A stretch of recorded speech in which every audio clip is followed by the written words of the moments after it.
Sorry, boy, but his captain's got to teach his men what happens to those what crossing. Captain's got to teach stuff. Good morning from the Bat Cave. It is Saturday, May 24th, 2025, and I am going to get started in Chronicles here. This is probably going to be my only teaching for probably a week because I'm going to be moving this week and then trying to get set up for Airbnb. So it might be a week or two before I have another teaching unless I get really bored. But I wanted to just get started on First Chronicles and get through some of these genealogies here. There's going to be about 10 chapters of genealogies. I'm going to try to get through all of this today, and then they're going to actually get into the story timeline, really beginning with David's kingdom. The whole first book is primarily about David's kingdom, and then probably half of the second book is about, or maybe a third of the second book is about Solomon's kingdom, and then the rest of it is going to be basically kind of recapping and elaborating on the things that happen in First Kings, but it's going to be focused primarily on the line of Judah. So just to give you an overview of the book, technically I should be reading probably Ezekiel and Daniel before we get into these, because Ezekiel and Daniel would be a bridge to this time, but I'm going to be starting here because it's really leading you up to the captivity of Israel and then their release under King Cyrus, and then it's going to really latch right on to Ezra, and then Nehemiah is going to be later. So Ezra's going to have a period. It's actually going to be a couple generations that are covered in Ezra, and then Ezekiel and Daniel are going to be in the captivity between that first captivity under I think it's Jehoiakim, went about 11 years before Jerusalem is destroyed, and then it's going to lead into, Ezekiel's going to lead you to about the time of, actually let's look at Ezekiel here. This is the 25th year of their captivity. That's when he's doing his last prophecy, it looks like. And so you're going to look at the beginning of their captivity is 11 years in, so that's about 15 years after their captivity is in.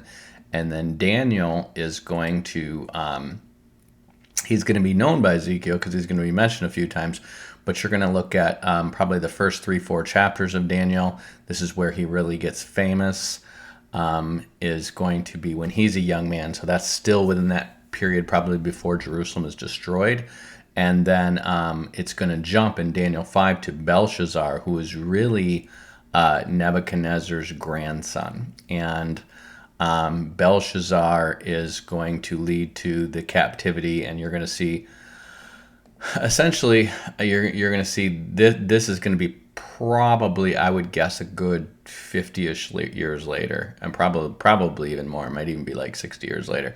So you've got this first section of Daniel, and then 5 is going to take you to that latter section, and then your most of the prophecies in Daniel take place in that latter section. So you see one in the time of Belshazzar, another one in the time of Belshazzar, and then another one in the time of Darius, and then another one in the time of Cyrus. So all this stuff is going to be probably in the last decade of Israel's captivity in Babylon, until they are set free to go back to Jerusalem. So it really does make a perfect bridge between Jeremiah and then Chronicles. But again, because most of Chronicles is going to be covering that history again, I'm going to just start by reading that, and then when we get to the point where Ezekiel and Daniel would start doing their prophesying, we'll pause on that like we were pausing with the books of Kings, and then we will insert those ends and then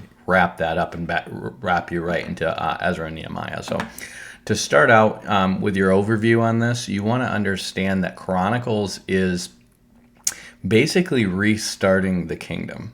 Okay, and so you don't want to think of Chronicles as like, because it's slapped right after Kings, it confuses a lot of people, and people think, why do you have two versions of this? It's almost like there's two versions of the same thing. One's Israel's version and one's Judah's version, and that is not true.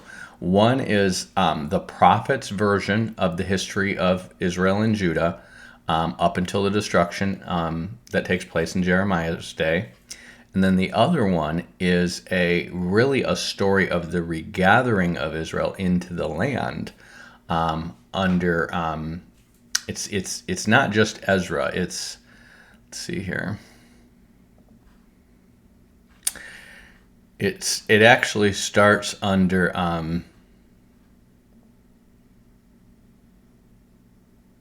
Zerubbabel.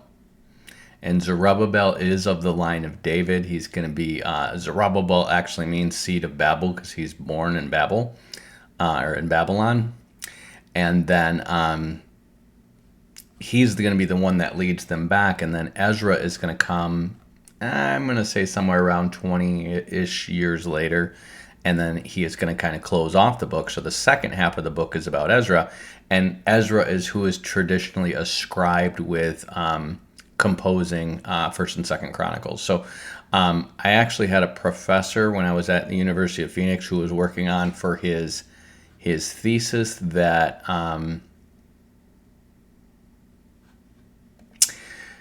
that there are multiple authors to the books of Chronicles, which I wouldn't disagree with at all. I mean, I would assume that Ezra, who's a scribe, probably has other people working with him. These are probably compiled records that are pulled together from a number of different sources. Obviously, there's stuff that's going to be from the books of Kings, and there seems to be a library of books held by the House of David and bigger books that were from the prophets and stuff like Gad the Seer and these various books that would have been part of what Kings was composed on, along with royal chronologies from the House of Judah and then records from the priesthood. So whoever's pulling this together, they're pulling a bunch of sources. It seems like they're copying and pasting whole lines, so they're not just rewriting something like editorially.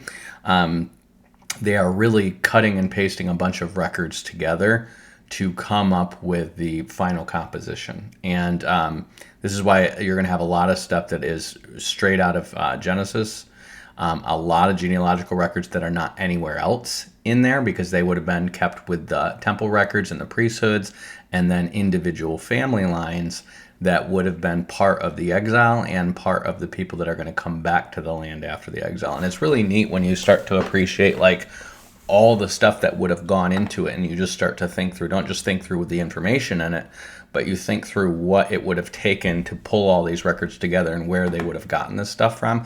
And that's why I like to just really mull over these chronologies. And when you do, there's just a lot of gold nuggets in here. And so I'm going to try to introduce you guys to some of those gold nuggets, and hopefully this will be a blessing to you. And then we'll get through the endless genealogies, and after that it's going to be a pretty rapid succession narrative. It's almost like a faster version of First and Second Samuel and First and Second Kings. So we're going to start at the beginning, and again, it's just going to take all the genealogies from Genesis, and it's just going to list them, and it's going to truncate the stuff that's said about them, and it's just going to mostly give you the names. So it says Adam, Seth, Enosh, Kenan, Mahalalel, Jared, Enoch, Methuselah, Lamech, Noah, Shem, Ham, Japheth. So that's the pre-flood guys. The sons of Japheth, Gomer, Magog, Madai, Javan, Tubal, Meshech, and Tiras. And we've talked about these guys, so essentially you're going to have the people who start out in Armenia. Magog is going to be the people who become the Mongols and the Celts and all these guys. Madai is going to become the Medes, which is going to be a lot of the tribes that are going to occupy Persia. But they're going to be in these Zagros mountains over here, just east of the Tigris River. Javan is going to be the Greeks, and they're going to start out in Western Anatolia over here, and then he has 4 sons who are going to populate all the islands from Cyprus all the way out to Spain and England. Tubal is going to be in Georgia. They're going to have a capital called Tbilisi, and then there's going to be another city. If you see the Aral Sea up here, way upriver from that is going to be a city called Tobolsk, and those both seem to be based on the descendants of Tubal. Meshech is going to be the Muscovites, and if you go, so that's the Aral Sea up there is going to be Tubal, and if you go up river from, I believe it's, I'm sorry, I think it was the Caspian Sea where Tobolsk is, and if you go up river from the Black Sea, you're going to head up towards Muscovy, which is going to be where Meshech is, and then Tiras is going to be, you see Thrace over here, Tyrus or Thrace, it's depending on how it's pronounced, and they seem to be the people from the Trojans come from, and then I would assume also Tyre, and then there's these people here called the Tyrians, and so they seem to be a seafaring people, but they're also going to be the people where all your blonde hair, blue eyed come from. And so this is why you're going to have the ideas of Trojans having blonde hair and blue eyes. Thor is actually going to be based on Tyrus, so you're going to have two versions of him that become Celtic and Norse or Germanic gods, and the first one is called Tyr. It's Tyr, so that's based on Tyre. And then of course the Thracians pronounce it Tyr or Thor, and that's where Thor comes from. And so Odin seems to be it seems to be derived from a word that means river of Dan, Woden. That's my prevailing theory based on the etymological research I've done. And it seems like you see the Danube River and all these rivers with Dan. Danube literally just means river of Dan. So it seems to be the Danites and the Thracians mixed together, and they go up and form Denmark. What they're doing is they're taking over the tin trade from England over to really to the Middle East. And that's going to last for a while until the Trojan War, which is really Danites and Thracians fighting over Troy.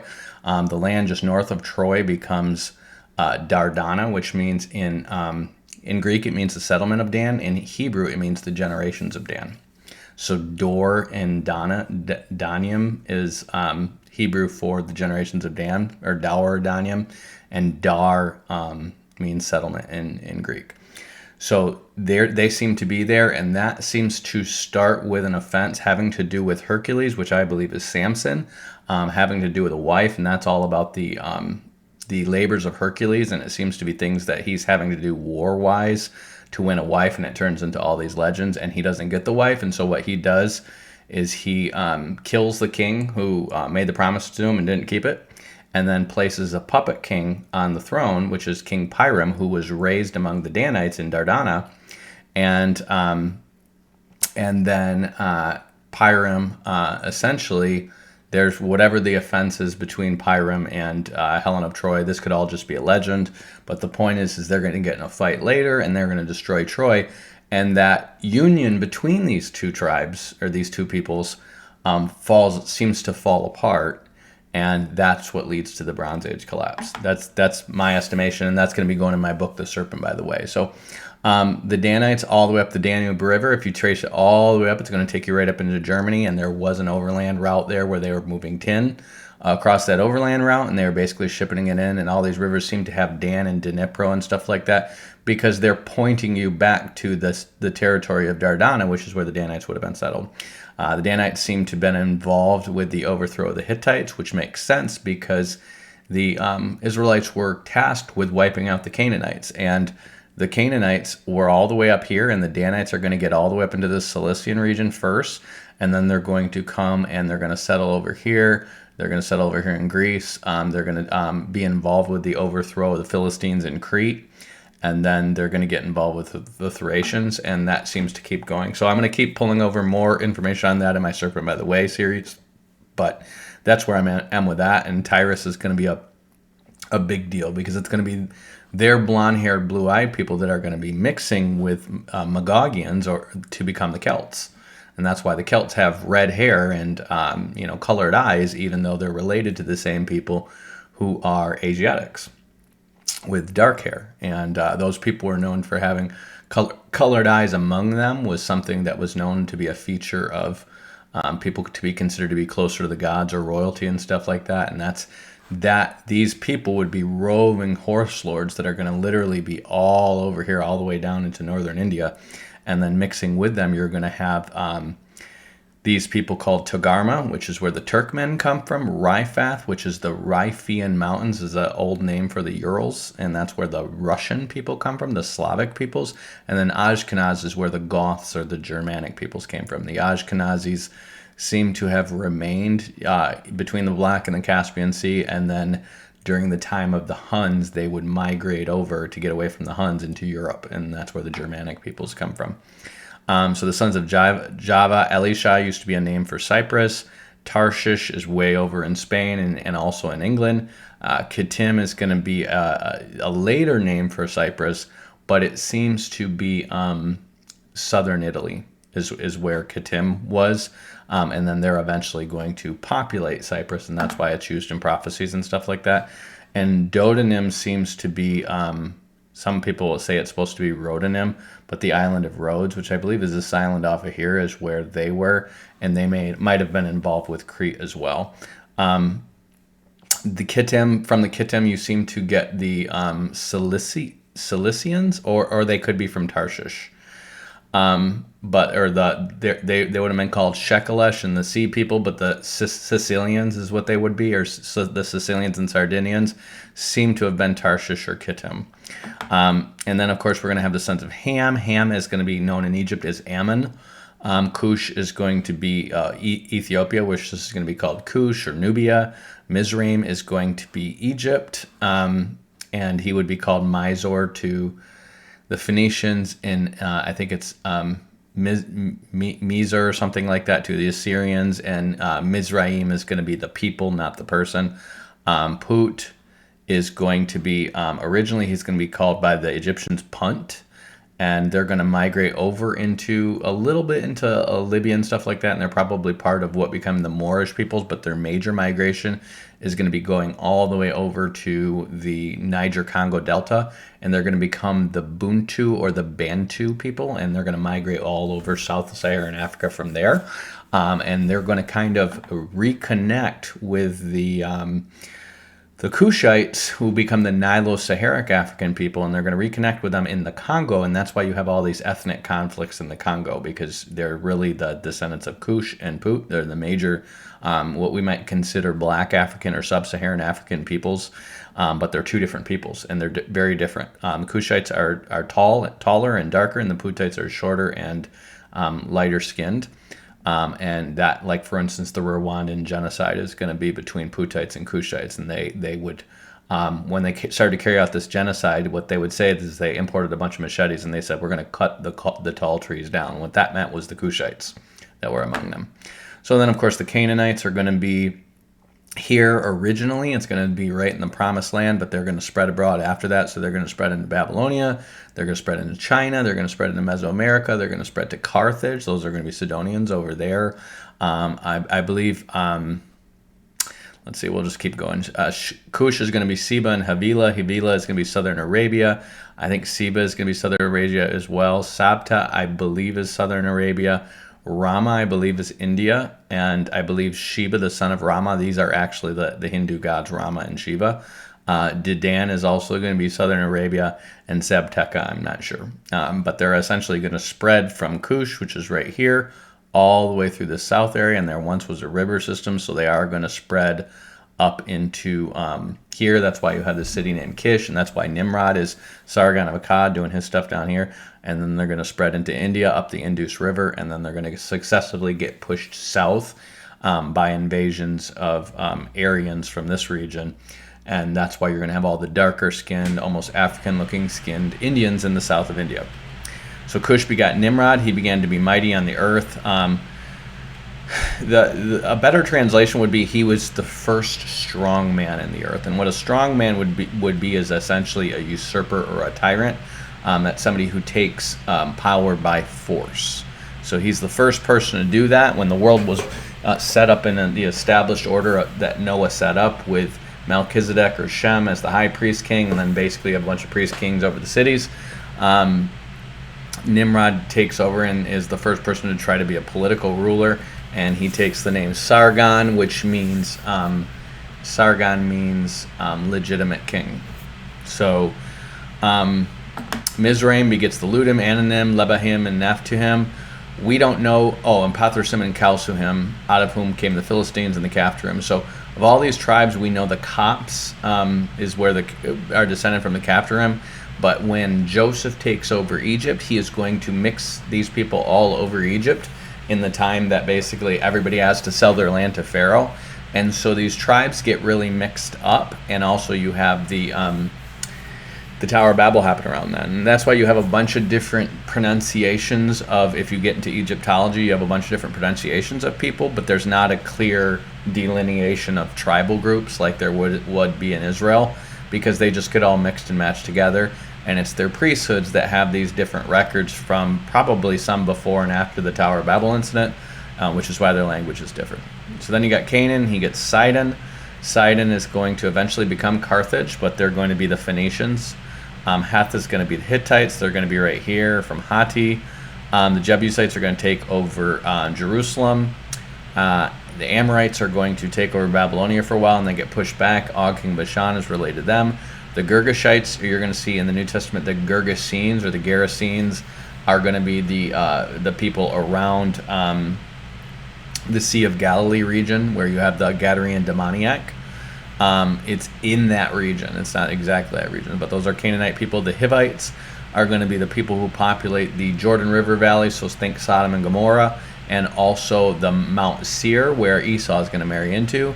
The Archites, there's going to be a city called Acre, which is going to be a crusader state, but it's named after the original Canaanite people that were there. The Sinites are going to start down here in the wilderness of Sin, or some might say the wilderness of Zin, and then Mount Sinai. But they're used to, like I said, there used to be river systems flowing from Arabia in these mountains here, and then also flowing from these mountains east of the Jordan River. And those river systems used to flow down towards the bottom of this lower section of the Euphrates River. And so the Sinites are going to move over here. You're going to find one of the first gods under Sargon's rule is going to be the god Sin, the moon god. That's named after their forefather. And then they're going to eventually skedaddle out of there and become the Chinese. The Arvadites, I believe they're going to be in, I believe in like Nepal or Bangladesh or one of these cities between India and Vietnam, essentially. That's where they migrate, but they're also, some of them are going to stay in Kalam. The Zemarites are where the Sumerians come from. The Zemarites are called by the Hittites, or by the Assyrians, the Simeru, and by the Egyptians, the Sumeru, but they have no record of the Sumerians, so we're going to assume that that's where the Sumerians come from. And the Hamathites are going to be right around this region, a little north of Damascus. There's a city called Hamath, and that you're also going to hear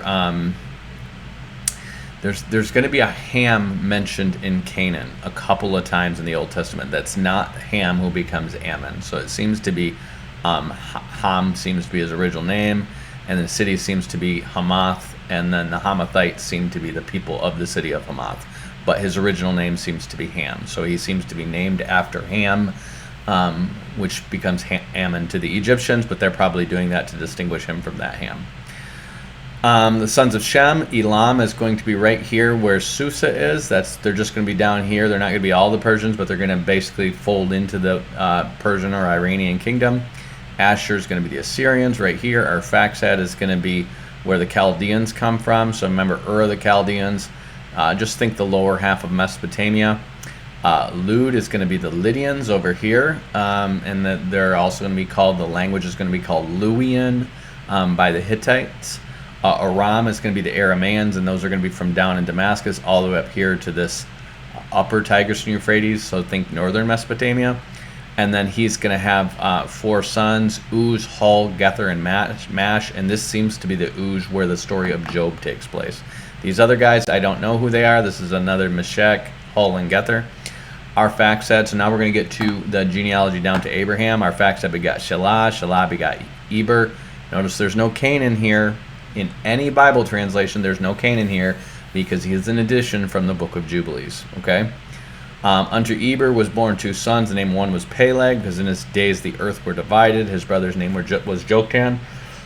This is not the Tower of Babel. The second temple Jews are going to get this wrong. This is the earth being divided. This is the continental shift that's going on in his day. Okay? This is why you have the story of Atlantis and the whole idea of they would literally, this is in Plato's Timaeus, it's describing a continent the size of Asia and Libya, which is essentially Africa and the Middle East to them. They're saying something like that sunk into the sea. Well, that's just North and South America shifting over the horizon, but they think it sunk to the sea because a lot of people still had a flat earth worldview back then if they weren't educated. You need to be really educated in astrology to know that the earth is not flat. Anyways, it's in his day, and notice this is, You just have Shem, Arphaxad, Eber, and Peleg. So that's the 4th generation down. This is literally between not even 100 years from Noah. Okay, so there's no way you're going to have enough people to do the Tower of Babel and God dividing them and spreading them throughout the earth when you're just on 4th generation. You're talking about the whole of humanity is 70 men by this point. God's not going to force them to split up and go try to figure out how to do things by themselves at that point. It's much later that the Tower of Babel is going to happen, but because it says in his day the earth was divided, this is the physical earth. You never have the nations divided being called the earth divided anywhere. So it says his brother's name was Joktan. Joktan begot Almadad, Shalef, Hazarmaveth, Jerah, Hadaram, Uzal, Dikla, Ebal, Abamiel, Sheba, Ophir, Havilah, and Jobab. So Sheba, Ophir, and Havilah, these are all going to be Arabian cities, but essentially these guys are going to be mostly along the west coast of Arabia here. So you want to think where most people are going to settle is along river systems or along sea coasts, okay? And so essentially the Cushites are going to settle around the southern sea coast of Arabian Peninsula, and the sons of Jokan are going to settle mostly on the western coast. And they're going to go all the way up to Jobab is Job, and he's going to be the youngest, and so he's going to be up here around the region of Edom, and he seems to be a nomadic herdsman that goes on this side of the Jordan River, and so he's going to go up to Uz, which is somewhere around, it could be in the Damascus region, it could be further up here, but we're going to figure out some stuff about Job and Jobab and how it's connected to Israel here. So we have Shem, Arphaxad, Shelah, Eber, Peleg, Ru, Serug, Nahor, Terah, Abraham. His name is Abram, the same as Abraham. So they really just took everything from Genesis 5 and 10 and 11, and they just slapped it all together in one page. Then it says the sons of Abraham, Isaac, and Ishmael. Notice we're going to go to Genesis 21. This is Ishmael's genealogy. So the sons, these are their generations. The firstborn of Ishmael is Nebaioth. So the Nabateans are going to come from him. Kedar, if you remember this place, Kedar right here in the middle where Babylon is going to take that. Abdil, Misbaim, Mishpah, Duma is going to be another one you hear about. Masa, Hadad, Tema.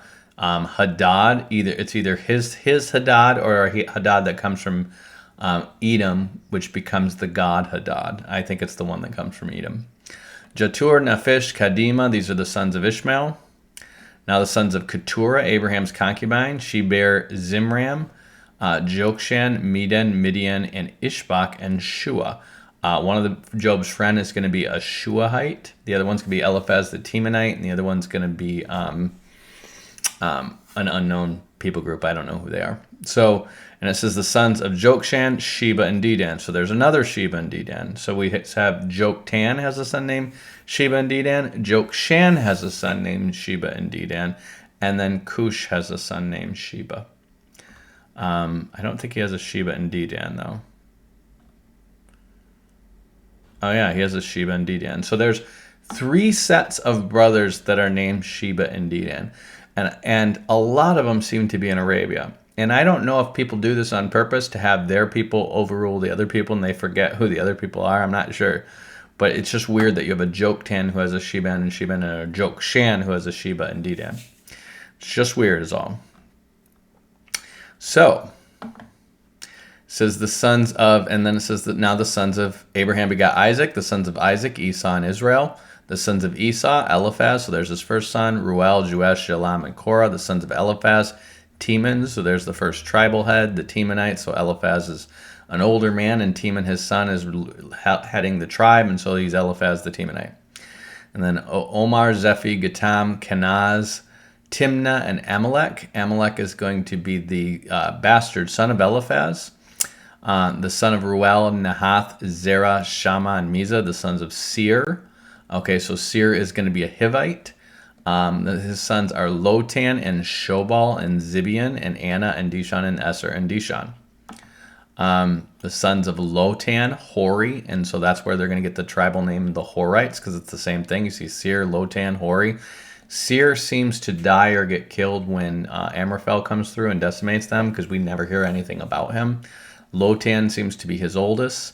Hori seems to be by the time it gets to be a tribal name, they're called the Horites of Seir. And then Homan, and then Timnah is Lotan's sister, and Timnah is going to be who Eliphaz sleeps with to father the Amalekites. So if you see that Lotan and Hori, you're going to watch how far down this line Esau is married in, okay? Because Esau is going to be married to like I think it's like a great granddaughter of Hori, and somehow his son is going to sleep with her sister. So you want to assume these are people who probably lived much longer, and she was probably a hot middle-aged woman. And that's why she's the mother of Amalekites. So the sons of Shobal, Elian, Manahath, Ebal, Shephi, Onam. The sons of Zibeon, Aya, and Anna. The sons of Anna, Dishan.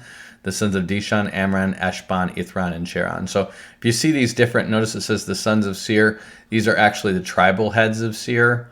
But this is the actual genealogy of these guys. But these would be the chiefs of Seir.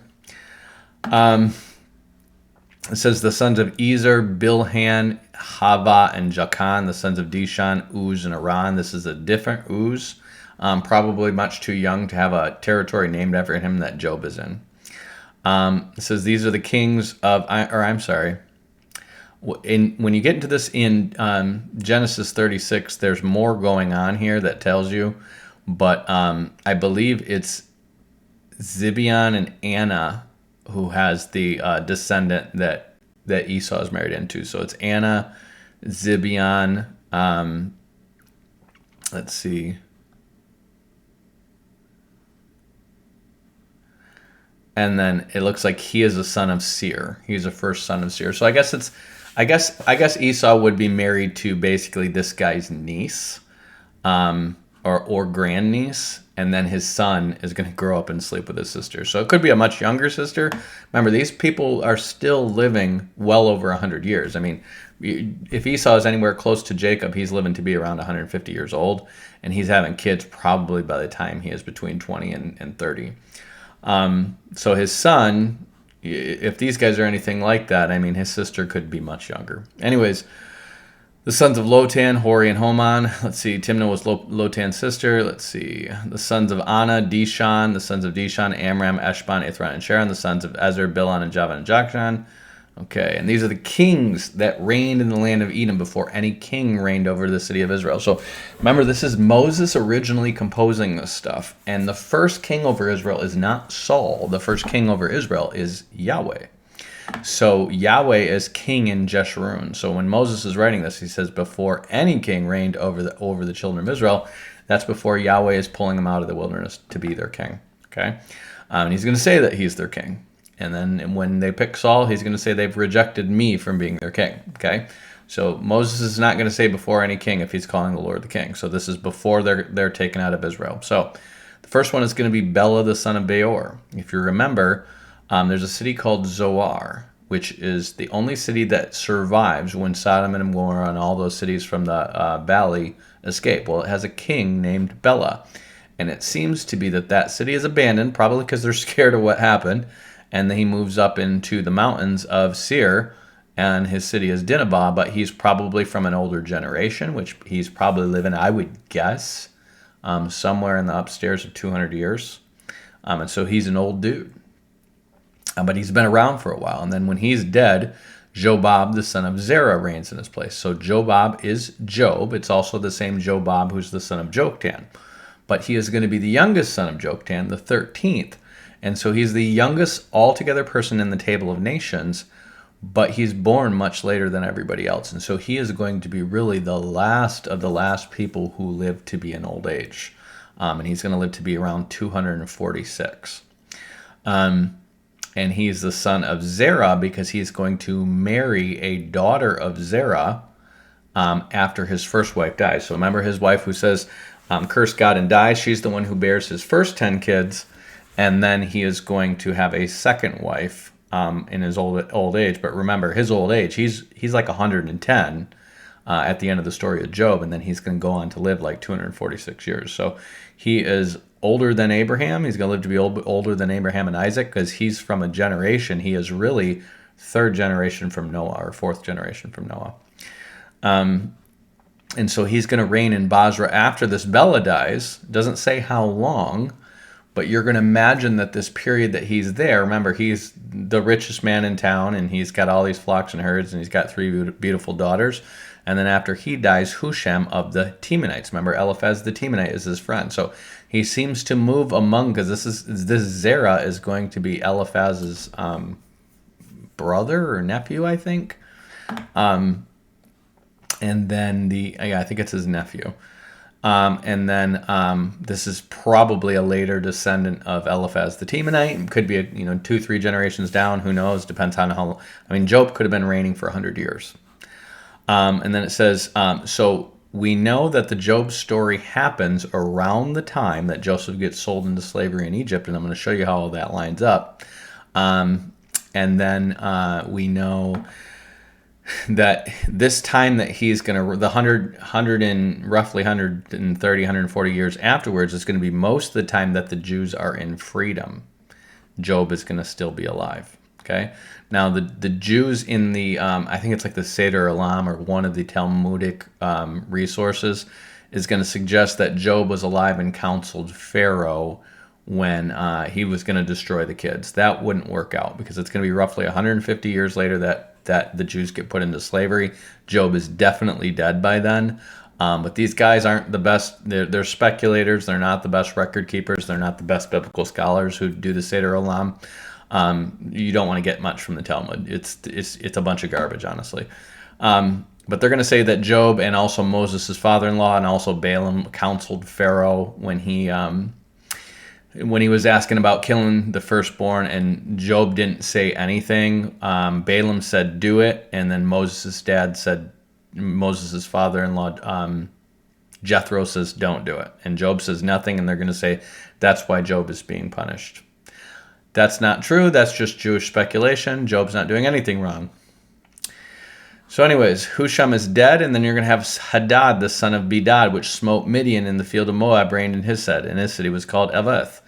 This is who I believe the god Baal-Hadad comes from, because he is going to be apparently a mighty warrior who defeats the Midianites, and the Midianites are going to be an Arabian tribe that are down here, where around Mount Sinai, which means they're probably running caravans between here and here, and then all of a sudden Hadad is going to start to emerge. Baal-Hadad, he gets merged with Baal-Hadad, but Hadad starts to emerge as a storm god in Mesopotamia. And again, this is roughly a couple generations after Job, where he appears in the storm.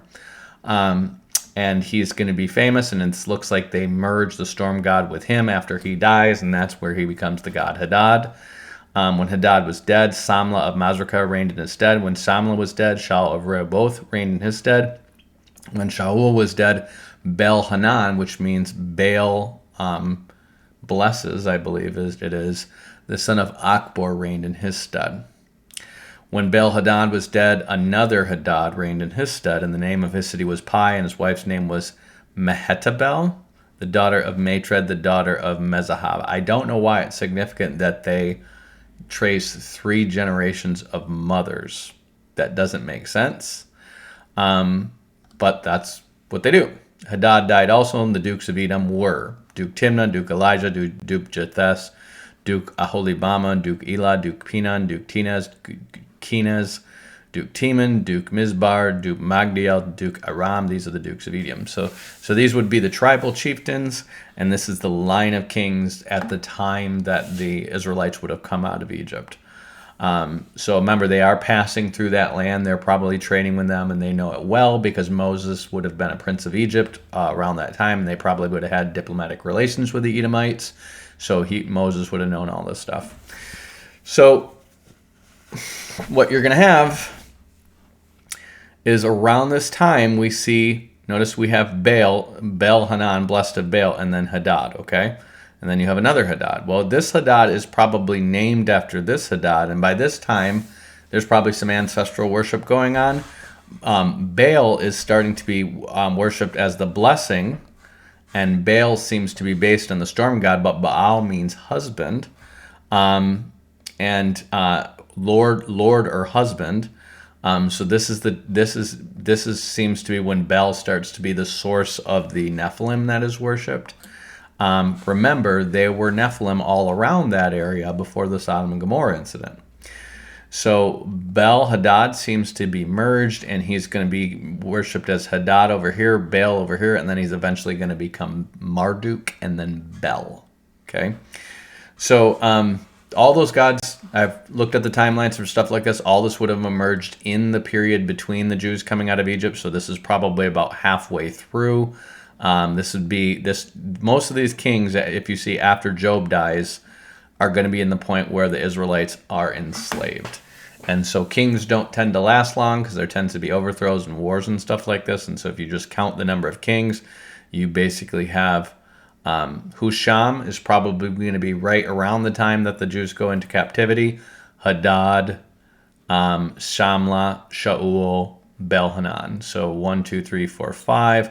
Hadad, and that's at 6. So there's 6 total kings in the roughly, probably, I think it's like 230 years or something like that the Jews are in captivity. So essentially you have six kings in 80 years, and that makes sense because you don't have a line of succession here. So you probably have kings overthrowing other kings and stuff like that, and civil wars and stuff like that. So anyways, that stuff might be super boring to you. It's super interesting to me because I'm trying to calculate all this history of the Middle East and alongside the Bible. So it's cool to me. Anyways, these are the sons of Israel: Reuben, Simeon, Levi, and Judah, Issachar, and Zebulun. Dan, Joseph, and Benjamin, Naphtali, Gad, and Asher. The sons of Judah: Er, and Onan, and Shelah. These were born unto him from the daughter of Shua of the Canaanites. Remember Abraham has a son called Shua, and the Shuaites. It says the daughter of Shua of the Canaanites. Okay, so Abraham's other children might be counted as, this could be a different Shua altogether, I could be mistaken, but Abraham's other kids, if his wife Keturah is the Canaanite, might be Canaanites. Might be. The firstborn of Judah, was evil in the sight of the Lord, and he slew him. And Tamar, this daughter-in-law, bare him Pharez and Zerah, and all the sons of Judah were 5. The sons of Pharez, Hezron, and Hamul. Okay, so most of the sons it's going to account are the sons of Pharez. They're going to account all of them, but what you need to understand with all these lines that we're going to start looking at now is these are the lines that become essentially the noble families or the nobility of Judah. Okay, this is why they're important, and a lot of this information is going to take you into the time of when the Jews were friendly with the Egyptians before they go into captivity. You're going to actually have a bunch of Judahites dwelling in Judea, and then up here in the around the Mount Hermon region, you're going to have a bunch of Manassites dwelling up there, because during this time, you're essentially going to have the Egyptians ruling all the way up to Carchemish up here in the Euphrates, and the Jews seem to be up here in the mountains kind of as a garrison, because remember, they're partners with the Egyptians. They're not slaves yet.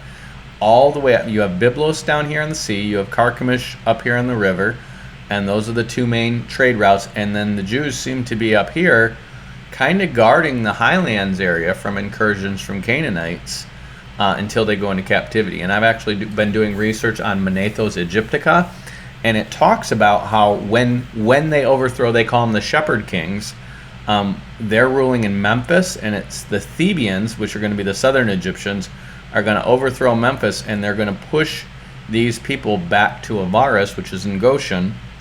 And it says they get them all holed up in Avaris, and they said there's no less than 250,000 of them. But then it talks about how all of these, they basically set up the Apis bull there for them to worship, which seems to be a corruption of Yahweh. It's a merger of the sun god, the serpent god, and the bull god. And then we have all of a sudden all these the Amorites come back from here and kick the Manassites out of the Mount Hermon region, because that's their hometown, and then the Judahites and them come back into Egypt, where it seems to be the Jebusites and the sons of Anak are going to come down. So these are Nephilim that are going to come down and take over the Judean highlands. That's why you're going to have the sons of Anak there. So you have Amorites allied with Nephilim come back, and they kick out the Manassites and the Judahites who are here, and then they're going to go down to Goshen, and all of a sudden you're going to have a lot more Jews in Goshen, or a lot more Israelites in Goshen, and they're going to destroy all the idols and stuff. This is in Manetho's Egyptica, and it's at that point that they say, okay, these people are multiplying like crazy, and that's when they decide to kill all the firstborn. So there's a lot that happened there, and it's amazing that wasn't recorded, but somewhere along the line, and I imagine if there was a true book of Jasher, not this middle-aged thing, it would have had records of what happened there. And if that ever gets uncovered, or we just find it in glory, it's probably going to tell the story of how the Amorites were kicked out of Babylon, and they came back with their Nephilim, which were the Anunnaki, or the sons of Anak. And they basically came in and took back over the Mount Hermon region, which is where they came from, and then they kicked out the Jews out of the Judean highlands, and they essentially took this back over. And because they take it back over, you're going to have Amorites in Ugarit, and Egypt is never going to gain control of Carchemish again. And what's going to end up happening is the Jews come back and take that after 100 years later with Moses and Joshua and those guys. So anyways, you're going to have the sons of Pharez, Hezron, and Hamul, the sons of Zerah, Zimri, Ethan, Heman. Ethan's going to be important because Ethan the Ezraite is actually, or Ezra the, Ethan the Ezraite, I think. He is listed as one of the wisest men who lived before Solomon. Calco, Dara, 5 of them all, the sons of Carmi, Akar, the trouble of Israel. So that's the guy whose whole family gets burned alive because they stole the forbidden things from Jericho. And then it says the sons of Ethan, Azariah. Also, the sons also of Hezron that were born to him, Jeremiel, Ram, and Calebi. Okay, so these are 3 sons. Now this Ram is going to be important because you remember how I said that Job happens right around the time that Joseph gets sold into Egypt. Okay, well this is Hezron, the son of Pharez, and he has a son named Ram. Well, we know the Jews were going back up here to Aram to get their wives.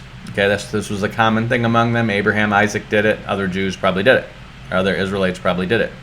So Hezron probably does that, and so he's going to get Ram's mother from up here in the Aramaean region. So now let's go look at the book of Job, and we're going to see in chapter 32, it says, when the men ceased to answer Job because he was righteous in his own eyes, then was kindled the wrath of Elihu, the son of Barachel, the Buzite. So if you remember, Uz and Buz, or Huz and Buz, are sons of, you actually have, Aram has sons named like that, but you also have Abraham's brother. Not Lot's dad. Lot's dad is dead, but Abraham's other brother, who Laban comes from, has sons, and one of them's name is Buz. And so this is where the Buzites come from. So Elihu, the son of Barachel, the Buzite, so he's probably 3rd or 4th generation Buzite, of the kindred of Ram. So if he's a son of this guy and a Buzite, and he's of the kindred of Ram, that means he's married into the family of Ram, which is probably means his sister is Ram's mother. That's probably what that is. And so Ram, the firstborn of Hezron, is going to be basically a grandson of Judah. And so this great-grandson of Judah seems to have a mother who is probably the sister of Elihu. And Elihu is a young man here. So, he's going to have a, he's probably going to be married to, it's either going to be his sister is Ram's mother, or he is married to Ram's sister. It's one of those two things. That's how he would be a descendant of this guy and of the kindred of Ram. So I would suspect, based on the timeline, he's a young man, and he probably has a sister, perhaps an older sister, who is Ram's mother. And so that's going to make Elihu roughly the age of Hezron, and Hezron is going to go into Egypt. So if we look at Hezron, let's go back here. Hezron is Genesis 46. It says that these are the sons of Judah that go into Egypt. It says the sons of Judah, Onan, Shelah, Pharez, and Zerah. But and Onan died in the land of Canaan. And the sons of Pharez, Hezron, and Hamul. So those are going to be Judah's grandsons. Or, I'm sorry. It's going to be Judah's grandsons. It is going to be Judah's grandsons. Hezron and Hamul are going to go into Egypt. So I think Judah is roughly 60 years old by the time they go into Egypt, and he's got grandsons who are probably little kids. But Hezron is probably going to grow up to marry a sister of this Elihu, and that's how the Davidic literature ends up with the story of Job, because Elihu was there for the entire conversation. Remember, he's standing by listening the entire time, and he's the last person who says something to Job before the Lord shows up in the wilderness, or in the whirlwind. So he's literally witness to the entire conversation between Job and his three friends and the Lord showing up, and he's the one who probably records the story. And obviously you're going to expect he's divinely inspired to do that, because he is demonstrated as a prophet in the book itself. The Spirit of God is speaking through him. And then he is going to marry into this family, and this story is kept with the house of David all the way down till David is king, because David is a descendant of Hezron. So we see, the sons of Zerah, Zimri, Ethan, and Kelkol, and Achar, the trouble of Israel. And then he says the son of Ethan, Azariah. Also the sons born to sons of Hezron that were born to him, Jeremiel, Ram, and Calebai. So again, he's going to be probably his sister's the mother of Ram. That's where the story comes in of Job. And then Calebai, he's also called Caleb, but this is not the Caleb with Joshua. This is an elder Caleb, but he is very important. Ram begot Aminadab. Aminadab begot Nashon, the prince of the children of Judah. So then we're in the book of Numbers now. Okay, so we see Hezron goes into Egypt, and then he has Ram, and then Ram has Aminadab, and then Aminadab has Nashon, who is a prince, so a tribal head when they come out. And I believe Aminadab is still alive when they come out. So just to show you that they're in Egypt for like 230 years, it's not like a million years. Hezron's a little kid. He's going to grow up and have Ram. Ram's going to grow up and have Aminadab. Aminadab's going to grow up and have Nashon, and Nashon's going to come out. And that's what the Lord says. It's 4 generations, and then they're going to come out of Egypt. Okay? So Nashon begets Salma. This is Salma who marries Rahab. Salmon is his name, who marries Rahab the harlot. So he's the one who goes into the promised land. So this is roughly 40 years after this. And then Salma begot Boaz. So he's going to marry Rahab. Who knows how old he is? Could be 50, 60 years old by the time he marries him. Has Boaz. We know Boaz is an old man when he marries Ruth. Ruth begets Obed. Obed begets Jesse, and Jesse begets 7 kids: Eliab, Aminadab, Shimna, Nethaneel, Radai, Ozem, and David is the 7th. So it seems to be old men having these kids in a young age, and I've done the math on this. It's possible. All these guys have to be between 60 and 80 when they have their kid. They're the kid who's the next in line. So it's possible that there's nothing missing. You never have a genealogy that's longer than this. So that seems to be the whole genealogy, and it just seems to be old men's youngest kid. And we're going to see how that's something that is very common, apparently, to the Judahites, because that's what Hezron's going to do. So it says, whose sisters were Zariah and Abigail, and the sons of Zariah, Abishai, which is going to be one of David's mighty men, and Joab, which is going to be kind of a thorn in David's side. He is sometimes doing the right thing, sometimes doing the wrong thing, but he's ultimately not submitted to David. He is basically David's nephew, and he is doing his own thing too much, and David ultimately has him killed by Solomon. And Abigail bare Amasa, and the father of Amasa was Jether the Ishmaelite. So I'm assuming that's an Ishmaelite. The house of David is always marrying people that are not Hebrews. They're marrying Canaanites, they're marrying Moabites, they're marrying Ishmaelites. They like the foreign ladies. Caleb, the son of Hezron, begot the children from Azubah, his wife, and of Jerioth. So apparently he has 2 wives, Azubah and Jerioth. And these are Jesher, Shobab, and Ardan. And when Azubah was dead, Caleb took up Ephrath, which bare him Hur. So if you remember Bethlehem and Ephrathah, Ephrathah seems to be a territory of people that were descended from Ephrath, who is the wife of Caleb. So Hur begot Uri, and Uri begot Bezaleel. Bezaleel is the guy who leads in the building of the tabernacle. That's why he's important. And afterward, Hezron went to the daughter of Machir. Now this is, remember, Hezron is Caleb's dad. Okay, so after Caleb has begotten kids, and it looks like Ephrathah, Hur, Uri, Bezaleel. Probably not Bezaleel, because Bezaleel is when they come out of the promised land. But you've got Hezron is very old, and it says he went into the daughter of Machir, the father of Gilead, who he married when he was 60 years old, so he's 60, and she bare him Segub. So here's proof that they're having kids in their old age. He's 60 when he has this kid. And then it says, and Segub begot Jair and had 23 cities in the land of Gilead. Now, this Jair is going to be mentioned in Deuteronomy and Joshua, okay? He's accounted as a son of Manasseh, and the reason is because this is Machir is a daughter of, or it says the daughter of Machir is going to be a descendant of, and we'll get into this in the later genealogy, of Manasseh. And so this Jair apparently lives among the Manassites. Remember, when all this is happening, the Judites are dwelling up here in Hebron, and the Manassites are dwelling up here near Mount Hermon and the Golan region, okay? So Jair apparently lives among the Manassites, and he ends up with 60 cities, 60 cities. First he had 23 cities, and then he took Geshur and Aram, and the towns of Jair, and so basically probably from Damascus and all this region around here, and the towns thereof 60 cities, and all these belong to the sons of Machir, the father of Gilead. So these guys aren't just here. They're making war and they're taking territory. Remember, this is all in the earlier part of the Egyptian time before they go into captivity. So it's clear that the Jews have all this history. And we just don't have it in our final Bible, but it was probably in the book of Jasher. That would be what I suspect.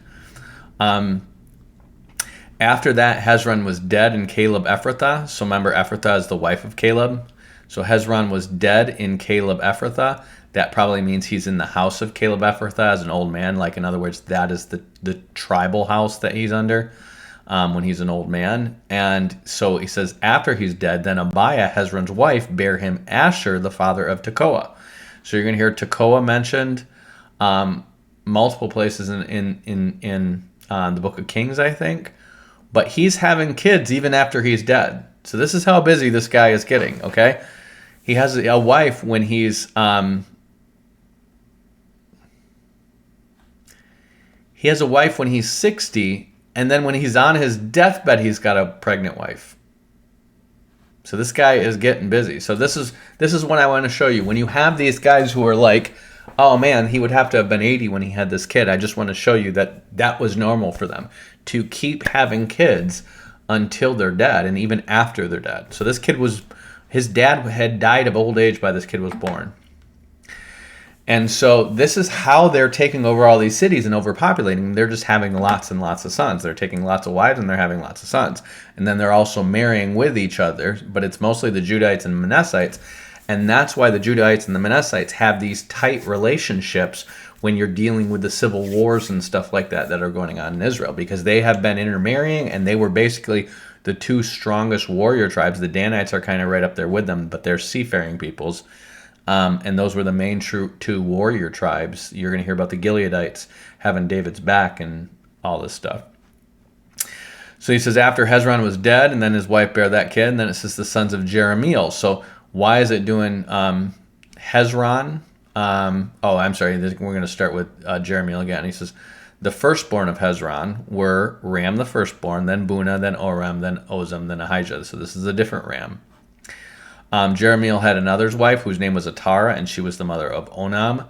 The sons of Ram, the firstborn of Jeremiel, were Maz, Jamin, and Eker.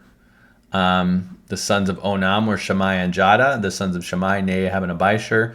The name of the wife of Abishur was Abihail, and she bore him Aban and Molid. The sons of Nadab, Seled, Apim. But Seled died without children. The sons of Apam, Ishi, and the sons of Ishi, Shishan, and the children of Shishan, Alai. Who are all these people? I don't know. But what they are is probably prominent houses of Judah by the time they come out of Egypt. That's where it seems to be. Because again, when we see Jerahmeel's the firstborn of Hezron, remember Hezron goes into Egypt, you have Jerahmeel, Ram, and then his sons, and then Onam, and his sons, and then and then the wife of Abishur, and then Abihail, Aban, and Molid, and then Nadab. So at most you have like 4 or 5 generations of them. So all of these Judahites would have been accounted at the time that they're coming out of Egypt. And this would be important to counting your pedigree. You would prove that I wasn't accounted as a son of this ancestor when we came out of Egypt and when we were a nation, because that's when they gave them the land. Okay, and so imagine you have families who are coming back from the Persian Empire, from Babylon and Susa, and even up here where they're scattered in the river Euphrates, and they have lands anywhere in Judah, because Judah is essentially going to get, they don't have Samaria. Samaria is populated by different people groups now, but they get Judea over here. And what they're doing is, these are all the people who would have inherited land in Judea, and the people that would have moved there after the fact. That's why they're accounting all these people, because the people who come back need to prove their genealogies are connected to these guys if they're going to inherit any land under Ezra, because Ezra is essentially a gubernatorial priest. So this is the sons of Jada, the brother of Shammai, Jether, and Jonathan. Jether died without children. The sons of Jonathan, Peleth, and Zaza. The sons of Jerahmeel, and Sheshan had no sons but daughters. And Sheshan had a servant, an Egyptian, whose name was Jarah. And Sheshan gave his daughter to Jarah, his servant, a wife, and she bore him Attai. And Attai begot Nathan, and Nathan begot Obad. And Zabad and Ephal begot Obed. And Obed begot Jehu, and Jehu begot Azariah. And Azariah begot Helez, and Helez begot Eliasah. Eliasah begot Sisamai, and Sisamai begot Shalom, and Shalom begot Jechamiah, and Jechamiah begot Elishama. So why do we have this long genealogy to this daughter who's married to an Egyptian? And the answer is, if you go to the law and you figure out how the daughters of this tribe of Reubenites got land because their father had no sons, the land belonged to the husband, but the husband couldn't. It had to be inherited through that wife. In other words, it had to be a son from that wife that inherited the land, and that's how the land stayed in the line that came from their father. And so you see these people kept track of, and his daughter Jarah, and this is really her descendants. It's going to go Jarah, Attai, Nathan, Zabad, Ephel, Obed, so 1, 2, 3, 4, 5, 6, Jehu, Azariah, 7, 8, Helez, Elisah, 9, 10, Sisamai, Shalom, 11, 12, Jechamiah, Elishama, 12, 13, 14. 14 generations. If you remember, how many generations do we have? Let's see, in Matthew, from the time of, I think it's from the time of David until the captivity, it's 14 generations. Okay, so what this probably is the entire history of this line going down to the end of the promised land. And it's really important because there was a daughter in the line. You had to make sure her descendants get that land back. So let's see. Now the sons of Caleb, the brother of Jerahmeel. This is back to that original Caleb. Misha the firstborn, which is the father of Ziph. No, I'm sorry. This is not the original Caleb. This is a second Caleb. Oh no, this is that original Caleb again. So he mentions this Caleb because Caleb's having kids and then Hezron's still having kids. That's why he's up there with them.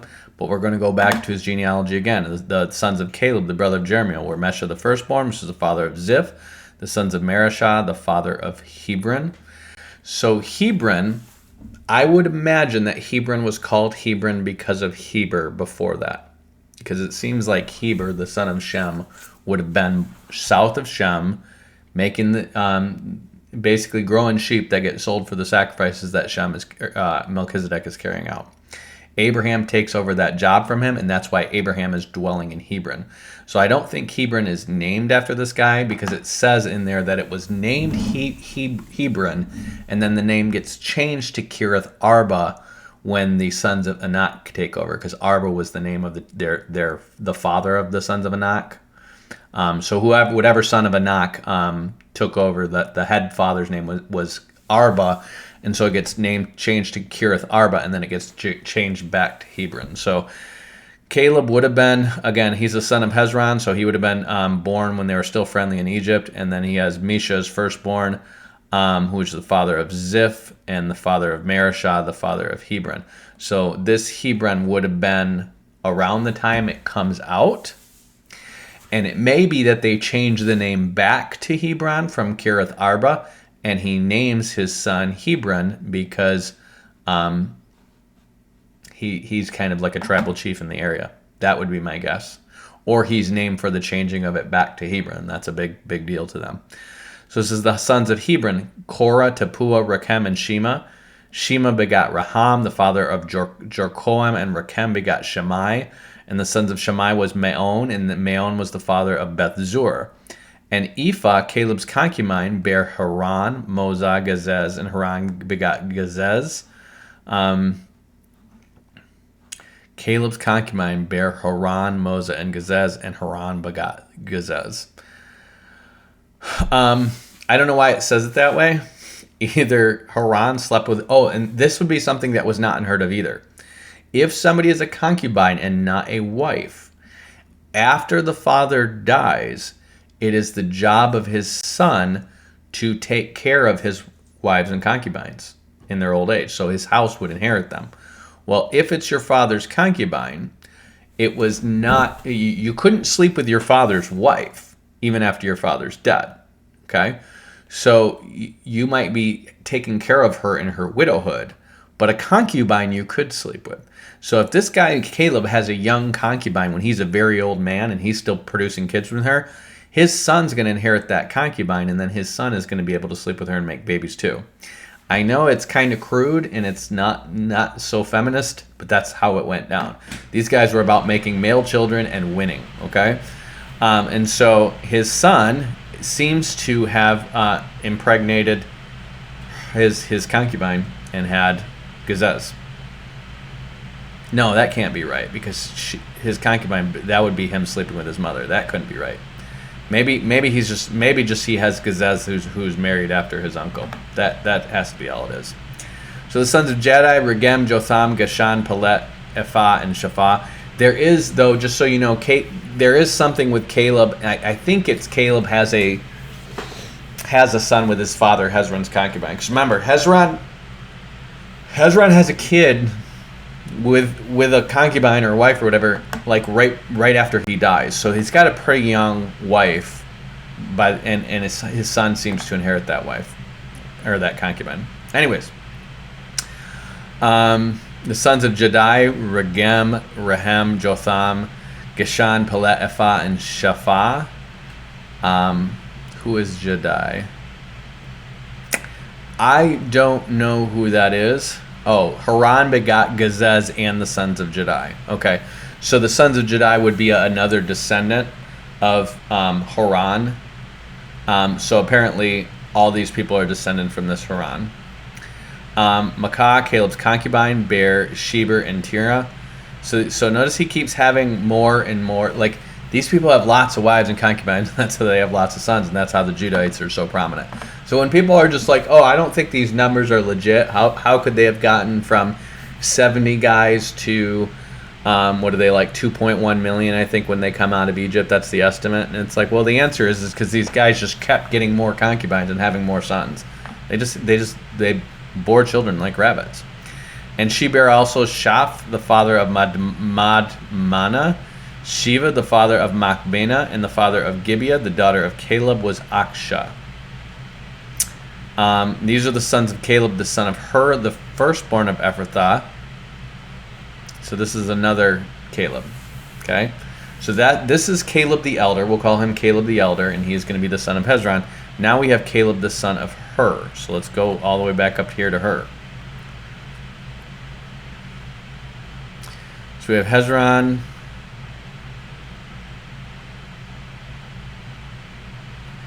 Jeremiel, Ram, and Caleb. And Caleb has her. Okay? So Caleb is going to have a grandson named Caleb. This is important.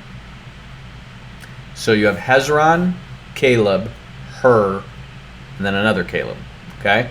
So Hezron is a child in the land of Egypt, which means this is going to be a Caleb that comes out of Egypt.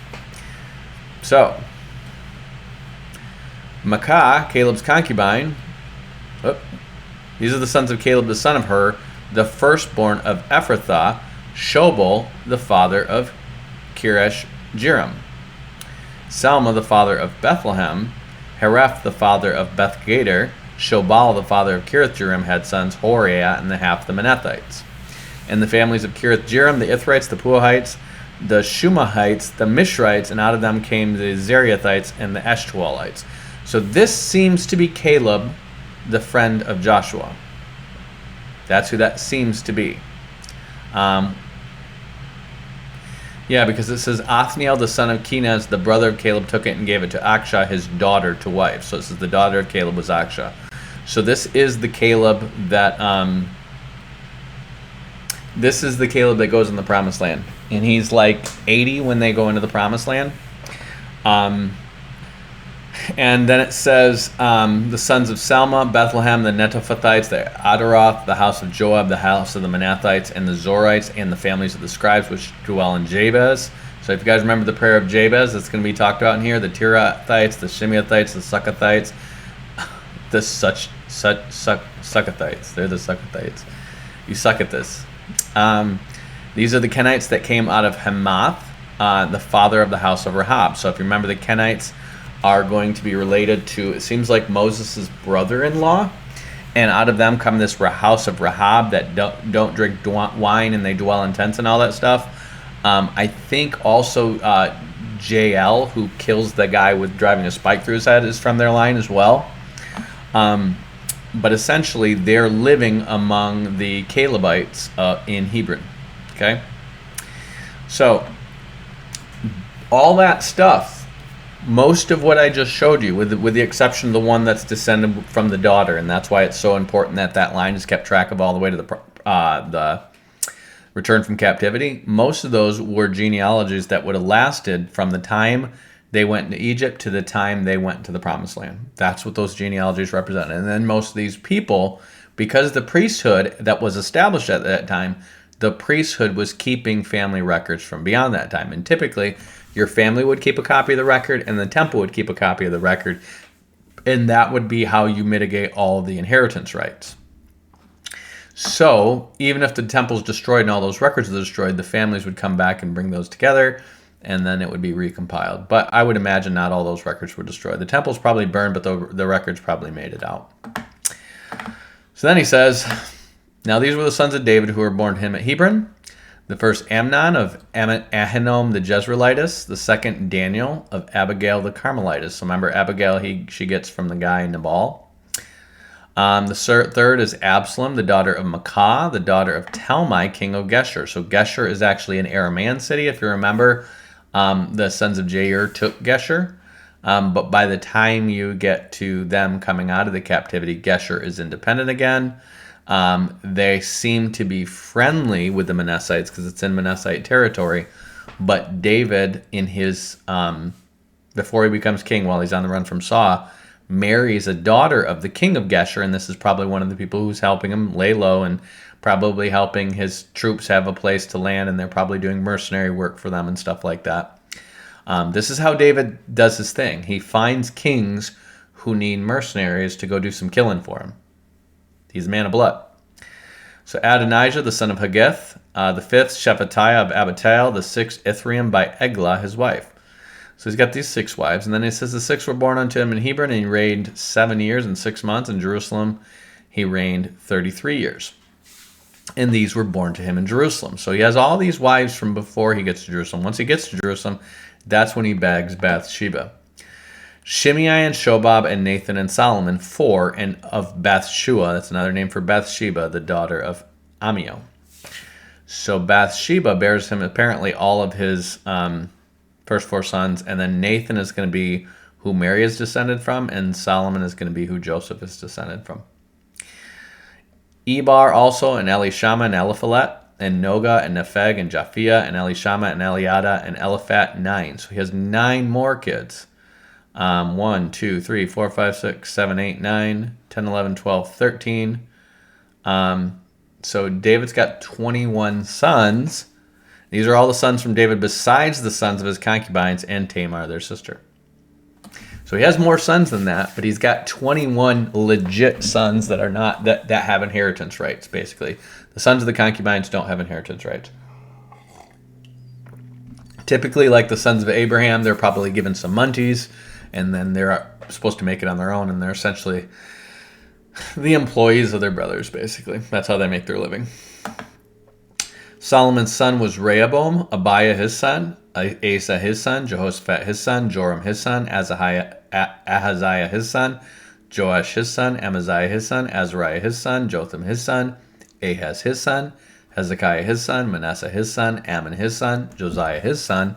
And the sons of Josiah were the firstborn Johanan, that's who dies in Egypt, the secondborn Jehoiakim, that's who gets taken, he dies of old age in rebellion. And then the third is Zedekiah. Jehoiakim dies of old age. It's his son, Jehoiakim, who goes to captivity in Babylon. And then Zedekiah is the one who gets his eyes put out, and he dies in the dungeon in Babylon. And then the fourth is Shallum. We don't know what happens to Shallum. You have a legitimate fourth heir to the throne here, but nothing really seems to happen with him.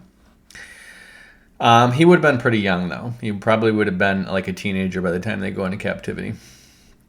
The sons of Jehoiakim, Jeconiah his son, that's the one who goes into captivity in Babylon and gets cursed to never have a kid through him, and Zedekiah his son. So this is a different Zedekiah who seems to be named for his uncle.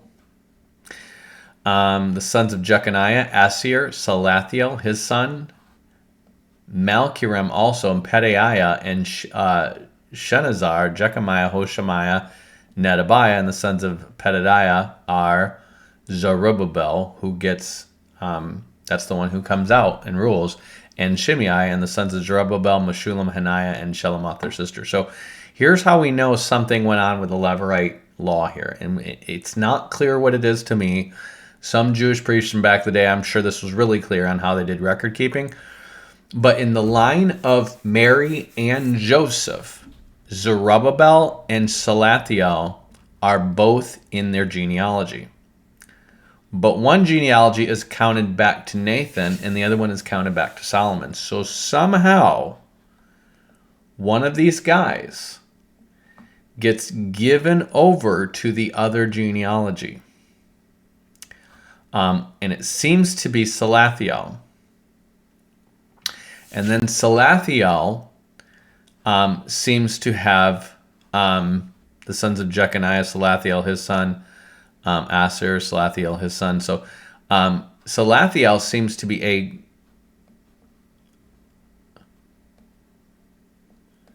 grandson of Jeconiah. Because Jeconiah, after he's taken captive, the king ends up treating him good. So he has Salathiel seems to be his grandson, but he seems to be given away out of his genealogical line, and that's how he's in the line of Nathan. And then it says Malchrim, Pedaiah, and then he seems to have a grandson named Zerubbabel, or a nephew named Zerubbabel. And that Zerubbabel seems to be given back to Pedaiah from another line. And I don't know how that would work.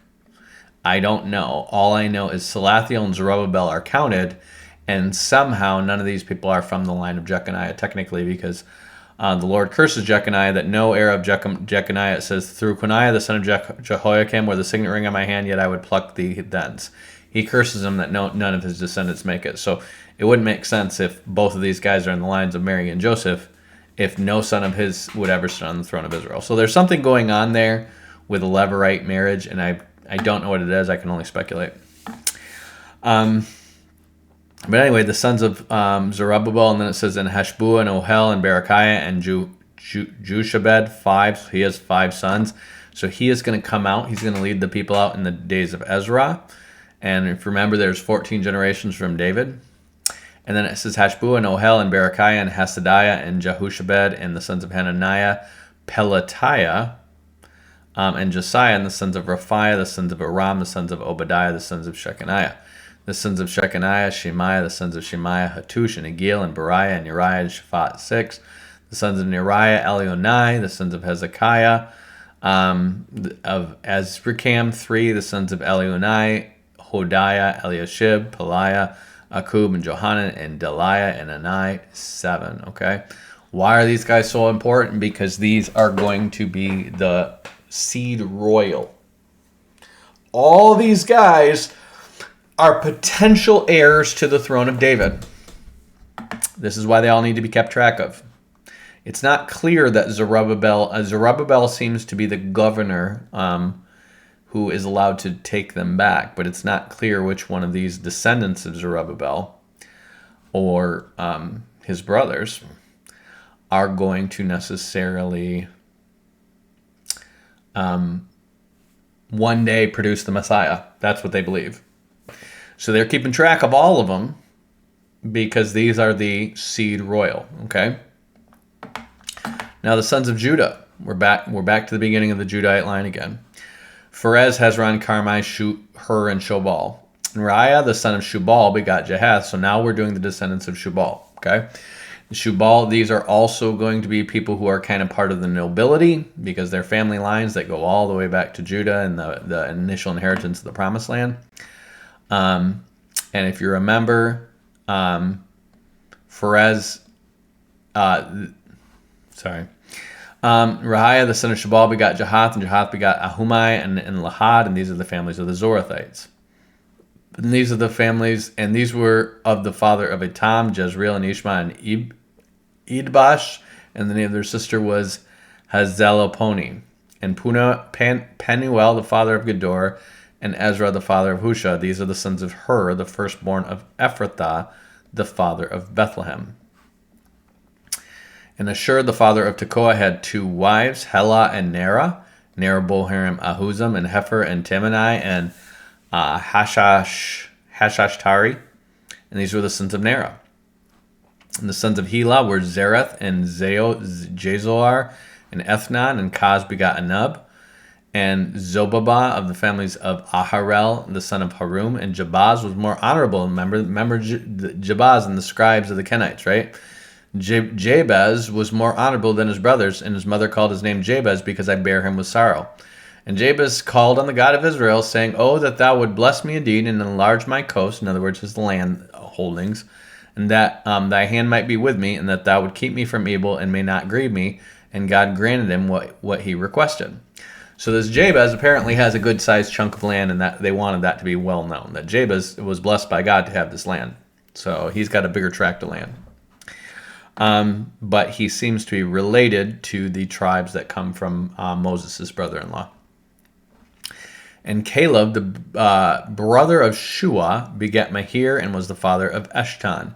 This is the Caleb, I believe. Yeah, this is Caleb, Joshua's friend. Okay. So Caleb, the brother of Shua, and he says, and Eshton begat Beth Rapha. That's interesting. His name means house of the fallen. Because Raphaim, remember? House of the fallen. That's what Beth Rapha means. And I'm curious to know, maybe that's because Caleb and Othniel killed the giants of the land. And he's named after, to signify the house of the fallen. Paseah, Tahina, the father of Irnahash. These are the men of Rakah, the sons of Kenaz. So remember the Kenazites. Othniel. So Othniel, the son of Kenaz, the brother of Caleb, took it and gave it to Aksha, his daughter, to wife. Okay? So this is, if you remember, when Caleb gets into the promised land. He's an old man now. He's 80 years old. He's like, whoever goes up and kills those giants and takes that land, I'm going to give my daughter to wife. And Othniel, the son of his brother, so that's his nephew, is going to do that. And he seems like he's actually like a grandnephew, but he's going to go do that. And then he's going to marry Caleb's daughter. So it's like a grandnephew is going to get his daughter. And Sariah, the sons of Othniel, Hathath, and Meonathi begat Ophrah. And Sariah begat Joab, the father of the valley of Cherashim, for they were craftsmen. So the land is called the Valley of Mechanics, for they were craftsmen. That's interesting. He begot a bunch of grease monkeys. These guys stayed under cars all day long. They had 8 cars they were still working on in their yards. They were hicks. They knew how to fix anything, but they didn't know how to clean up after themselves. And the sons of Caleb, the sons of Jephunneh, Eru, Elah, and Naam, and the sons of Elah, even Kenaz. So remember, it says the sons of Caleb, the son of Jephunneh. Oh, and the sons of Elah, even Kenaz. So when he says the brother of Caleb, what he means it's a son of his brother. Or something, or they have a shared name. That's what's hard, because you do have people naming people after a grandfather and uncle and stuff like that, and sometimes it's just the same name. Sons of Jehaleleel, Ziph, and Zippah, and Tiria, and Azariel. The sons of Ezra were Jether, and Mered, and Ephar, and Jalan. She bare Miriam, and Shammai, and Ishbah, the father of Eshtemoa. The wife of Jehu, Dijah, bare Jared, the father of Gedor, and Heber, the father of Sokoh, and Jekuthiel, the father of Zanoah. And these are the sons of Bithia, the daughter of Pharaoh, who Mered took. Okay, now, if you know the Moses movie, your Charlton Heston with his glorious hair and a massive beard, Bithia is the name of Moses' mother in that movie. Notice how it says Bithia, the daughter of Pharaoh, which Mered took. Okay, in the movie, they have Bithia coming out of Egypt with them when Moses leaves. That's a really dumb thing, because Moses is 80 when they come out. And the idea that his mother is still around when he's 80, even if she found him when she was a teenager. And in the movie, she's like a widow because her husband's dead. So even if she was a teenager, she would have been like 95, right? Like, there ain't no 95-year-old Egyptian woman coming out of there and then getting married and then having kids. That ain't happening, okay? Remember, when Sarah has a kid at age 90, it's a miracle, because she's way past childbearing. Even though she lived to be like 150, she's still way past childbearing, and she knows it. She's equivalent to like a 50-year-old woman at that time, even though she's living really long. So this woman, there's no way this Bithia is the mother of Moses, but that's what they make her out to be based on stuff that they think that they're probably getting from the Jews, who love to mix and match stuff and make up stuff in the Talmud. But we do have these sons of a Bithia. There is a daughter of Pharaoh, which somebody named Mered took. Well, remember, a lot of these genealogies are going back to when the Jews were still friendly with the Egyptians. Okay?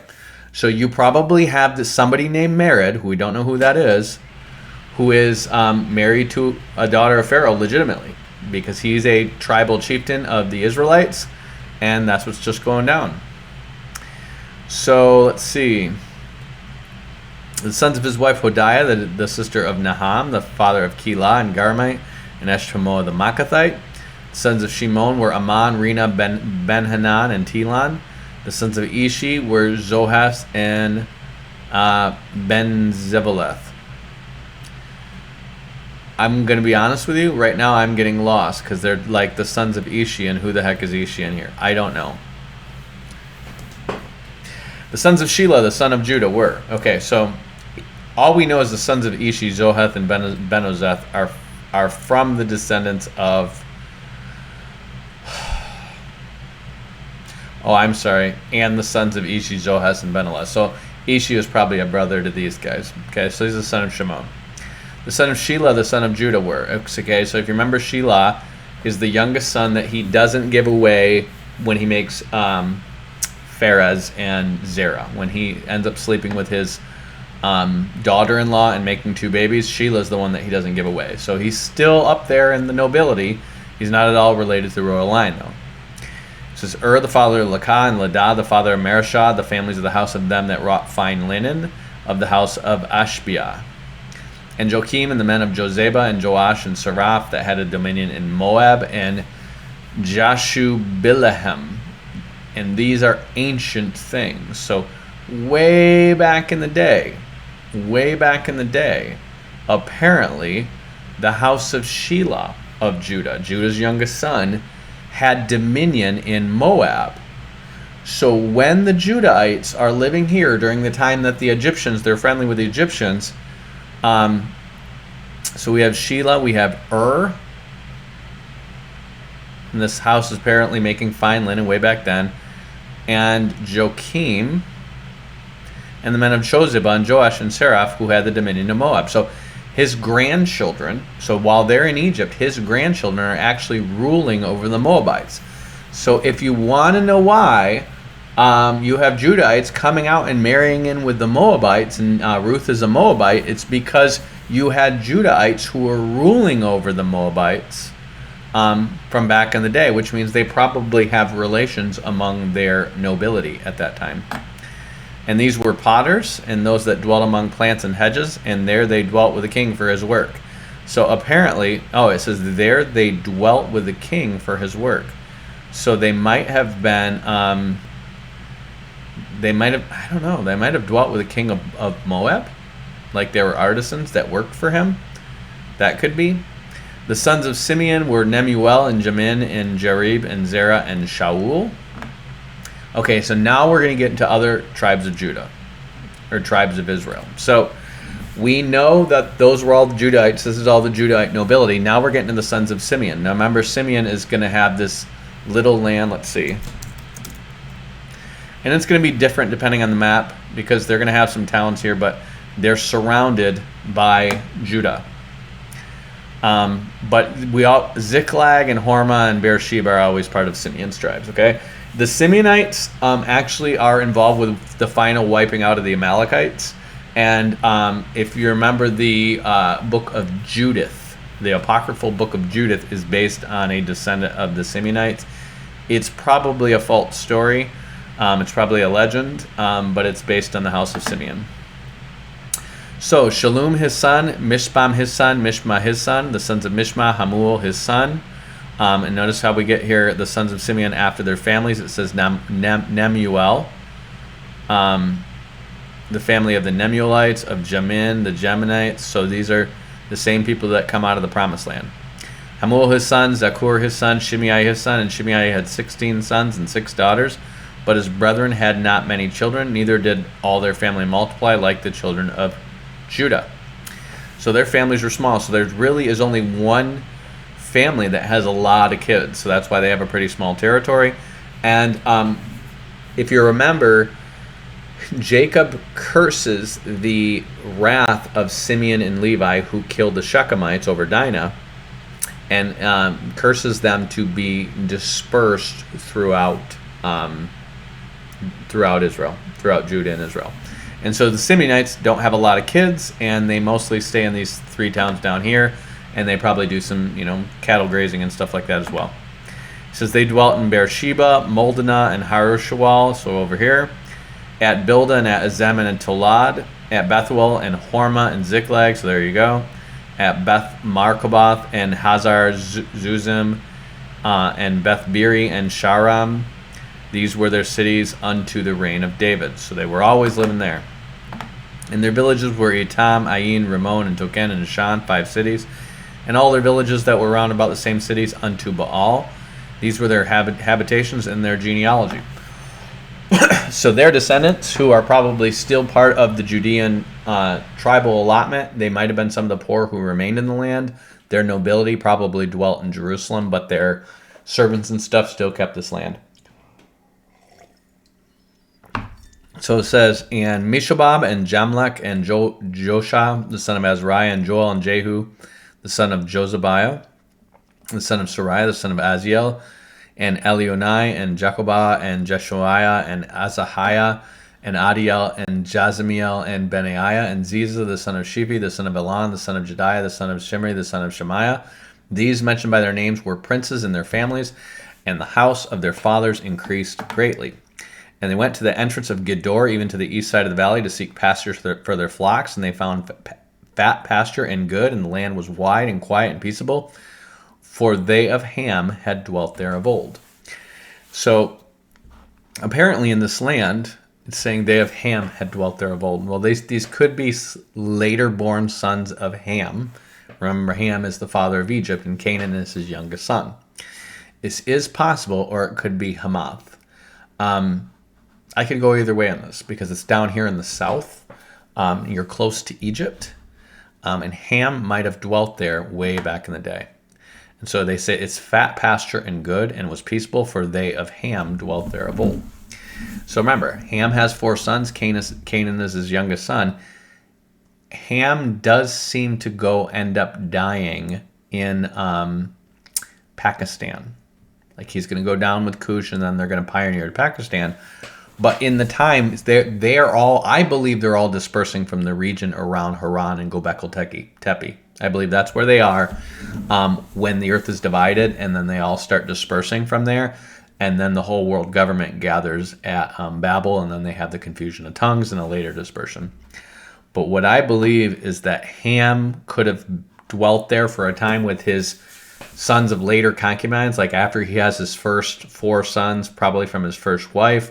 Then he might have sons from later concubines. And those people dwelt there. And because it was Ham, who lived to be hundreds of years old, he probably taught them how to make that land fat and good. And it says their habitations were found there, and they destroyed them utterly. No, I'm sorry. So Ham had dwelt there of old. This says these were written by name in the days of Hezekiah, the king of Judah, and smote their tents and habitations that were found, and destroyed them utterly unto this day, and dwelt in their rooms, or dwelt in their place, because there was pasture there for their flocks. So whoever these descendants of Ham were, and they could have been Canaanites, or not necessarily sons of Canaan, but that's what I would expect. So when you hear about Amraphel coming through the land and killing the Zuzims and all these Amims, and then he comes down to Edom and smite Seir, he definitely could have circled through here and killed people in Ham. And these could be like Hamite sons from later concubines.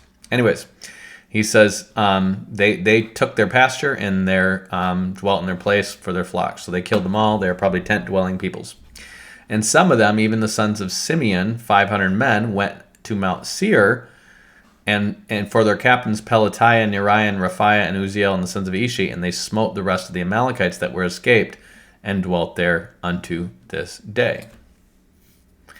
So that could mean that they dwelt in Seir unto this day, or they killed all the Amalekites that dwelt there until that time. But they seem to wipe out the last of the Amalekites. Now, Reuben, the firstborn of Israel, remember, he was here originally. The reason we're listing all these people is because when Israel is going into apostasy, and when it's getting overwhelmed by the Assyrians and Babylon, some of these noble families are going to go up into Jerusalem and stay, but they still have land rights. They just don't have the lands in their possession. So the sons of Reuben, the firstborn of Israel, for he was the firstborn, but for as much as he defiled his father's bed, his birthright was given to the sons of Joseph and the sons of Israel, or Joseph the son of Israel, and the genealogy is not to be reckoned after the birthright. So the reason Ephraim and Manasseh have all of this, and Judah has all of this, and the rest of these guys have smaller territories, is because Reuben defiled his father's bed, so he gets this little outskirt territory. But he's still coming right up to Benjamin. He's doing all right. For Judah prevailed above his brethren, and of him came the chief ruler, but the birthright was Joseph's. The sons, I say, of Reuben, the firstborn of Israel, were Hanak, which is another name for Enoch, Palu, Hezron, and Carmi. The sons of Reuben. So he has a Hezron too. Don't get these guys mixed up. The sons of Joel, Shemaiah, his son, Gog, his son, Shimei, his son. I have a feeling, no, I could be wrong, because you have Reuben, Micah his son, Reiah his son, Baal his son, Beriah his son, who Tiglath-Pileser. I have a feeling that this is the Joel that prophesies the coming of Assyria. And the reason is he's got a son named Shemaiah and a grandson named Gog, and there's a parallel between Joel and Gog-Magog. And remember, he is going to be in the south prophesying to Judah the coming of the Assyrians in the days of Hezekiah. And so this is going to be roughly, I think it's like 50 to 80 years before they come. And if he's giving that prophecy, Gog might might name his son Gog as a prophetic connection to the Gog-Magog invasion and the Assyrian invasion. That's something I just suspect. But from a timeline perspective, we have him, his son, his grandson, his great-grandson, 1, 2, 3, 4, 5. I could be wrong because it's saying Tiglath-Pileser is going to carry away the captives. This could be another Joel altogether. I could be wrong. But you got to remember, you have this whole period of Jonah going to sanctify the Assyrians before they come welling up over the river and start taking over stuff. And there's a good chunk of time from Joel's prophesying. And if he prophesies in the days of his grandson, and that grandson is named after him, then you're going to have 1, 2, 3, 4, 5 generations, which is roughly could be 100 years until the Assyrians come and take them. So it's possible that this is the Joel who is the prophet Joel. The thing I notice here, when you see guys who are just there, like it just says, the sons of Reuben, the firstborn, were Hanuk, Palu, and Carmi. So these were his sons who are noted in the book of Numbers. And then it just jumps to the sons of Joel. And then Bera was prince of the Reubenites. Nobody else of Reuben is accounted. And it seems like everyone else that they're accounted that's kind of in there randomly have some significance in the Bible somewhere. So this, I think that I'm gonna go out there and conjecture that this is the prophet Joel, and that his great grandson is the one that goes into captivity in Assyria. So this would have been roughly 80 years. Like he would have prophesied around this time. Roughly 80 years, and then pass by, and then they go into captivity. And his brethren by their families, when their genealogy of their generations was reckoned, were the chief, Jael and Zechariah, and Bela the son of Azaz, the son of Shema, the son of Joel, who dwelt in Aror, even unto Nebo and Belmion. And eastward he inhabited unto the entering of the wilderness from the river Euphrates, because their cattle were multiplied in the land of Gilead. So there's Ramoth Gilead and Jabash Gilead, so this is the land of Gilead. And apparently this other guy has people up in here. And in the days of Saul they made war with the Hagarites and fell by their hand, and they dwelt in their tents throughout the land of Gilead. Now, there's a Jewish tradition that the Hagarites, or the Hagarenes, are later sons of Hagar after Ishmael. So Ishmael's the son of Abraham, and he's got his own special allotment and his own special blessing. And the other sons that Hagar has after that, how does she grow up? I don't know. Does she get another husband? I don't know. That those Hagarites are descendants of theirs, and that they dwell up in Ha, and they were tent-dwelling people. These are the generations of Ishmael, Abraham's son, whom Hagar the Egyptian, Sarah's handmaid, bore to Abraham. So that is possible, just like the sons of Keturah are listed. The Hagarites could be the other sons of Hagar. And it says, and the children of Gad dwelt over against them in the land of Bashan unto Salcah. So you see, so they're up in here, and Gad is dwelling against them or across from them. Joel the chief So these are the Hagrites. I'm sorry. The children of Gad dwelt against them. Joel the chief, Shaphan the next, Jenai, Shaphat, Bashan. And their brethren of their house were the fathers Michael, Meshullam, and Sheba, and Jorai, and Jachin, and Zia, and Heber, 7. And these are the children of Abihail, the son of Huri, the son of Jeroah, the son of Gilead, the son of Michael, the son of Jeshishai, the son of Jado, the son of Buz, Ahi, the son of Abdiel, the son of Guni, the chief of the house of their fathers. And they dwelt in Gilead and Bashan, and in their towns, and in all the suburbs of Sharon, upon their borders. All these were reckoned by genealogies in the days of Jotham, the king of Judah, and in the days of Jeroboam, the king of Israel. So this is 2 Kings 14. Jotham, I believe, is the father or the son of Uzziah. I'm going to get these. I think it's the son of Uzziah. No. Yeah, I think it is. I think Hezekiah is his dad.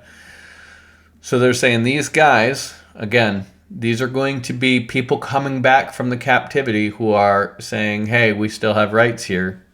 And so they're going, okay, we've got records that go back to the days of Jotham and Jeroboam. Here we go. They dwelt in Gilead and Bashan.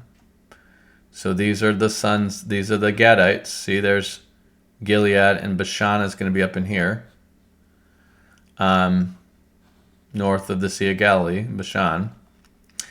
And he says, okay, and then the sons of Reuben, the Gadites, the half-tribe of Manasseh, of valiant men, able to bear buckler and sword and shoot the bull and skillful in war, were 44,703 score that went out to war. Now, I don't know if they mean in the time of David or in the time of Jeroboam. Yeah, it's probably in the time of Jeroboam. This is why they're saying all these were reckoned. So in the days of Jotham, king of Judah, and Jeroboam, king of Israel, the sons of Reuben, the Gadites, and the half-tribe of Manasseh were 44,703 score. So that's not a lot. And these numbers are important to pay attention to. If you get a ASV or a New American Standard, they're going to put them as numbers like this, and it's kind of easier to look at it that way. So I'm going to be hanging out in here for a bit. But these are all three. The Reubenites, the Gadites, and the half-tribe of Manasseh are 44,760 in the days of Jeroboam. So I want to show you how much they've diminished, okay? When you go to the book of Numbers, the camp of Reuben, those are those same three tribes, because you're going to have one guy as the standard, and you're going to have three. Remember, they're all like a cross. The Reubenites, the camp of Reuben, is 151,000. So those same three tribes, they're 151,000 when they go into the promised land.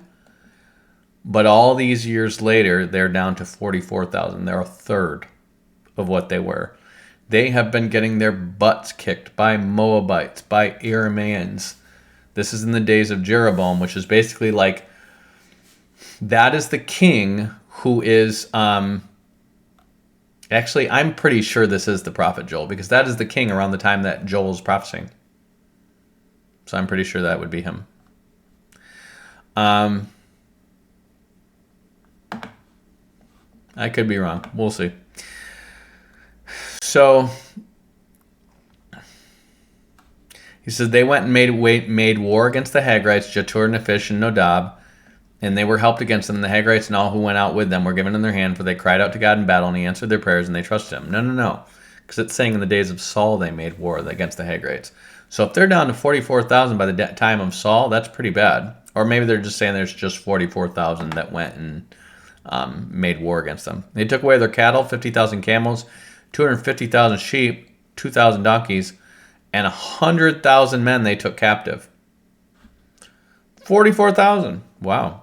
For many fell slain because the war was of God, and they settled in their place until the exile.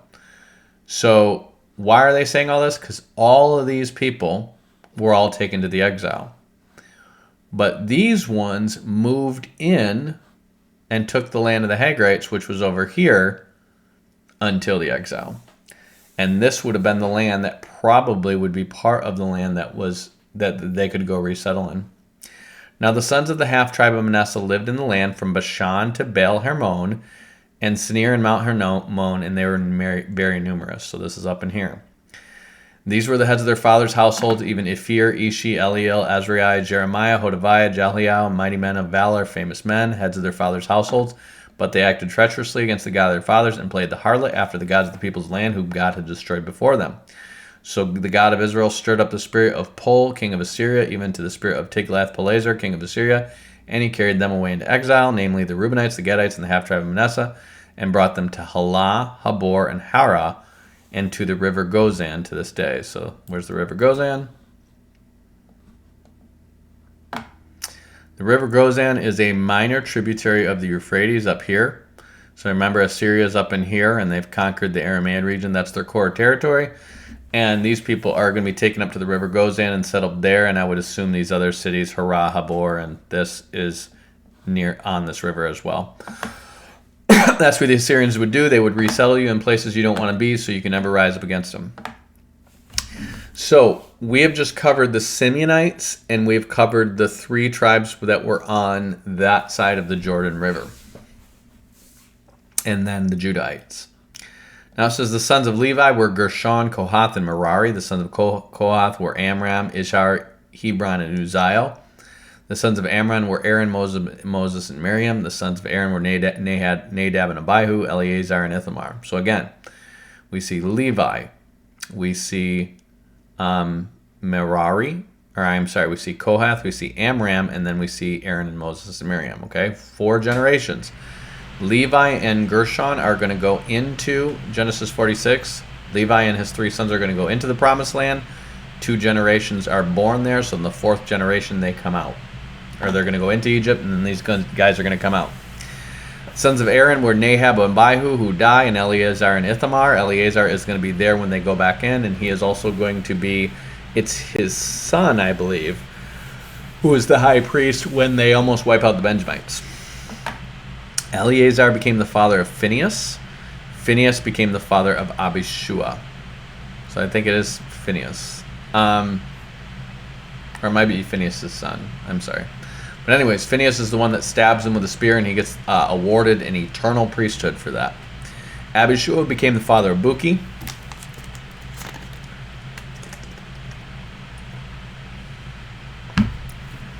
Buki became the father of Uzi.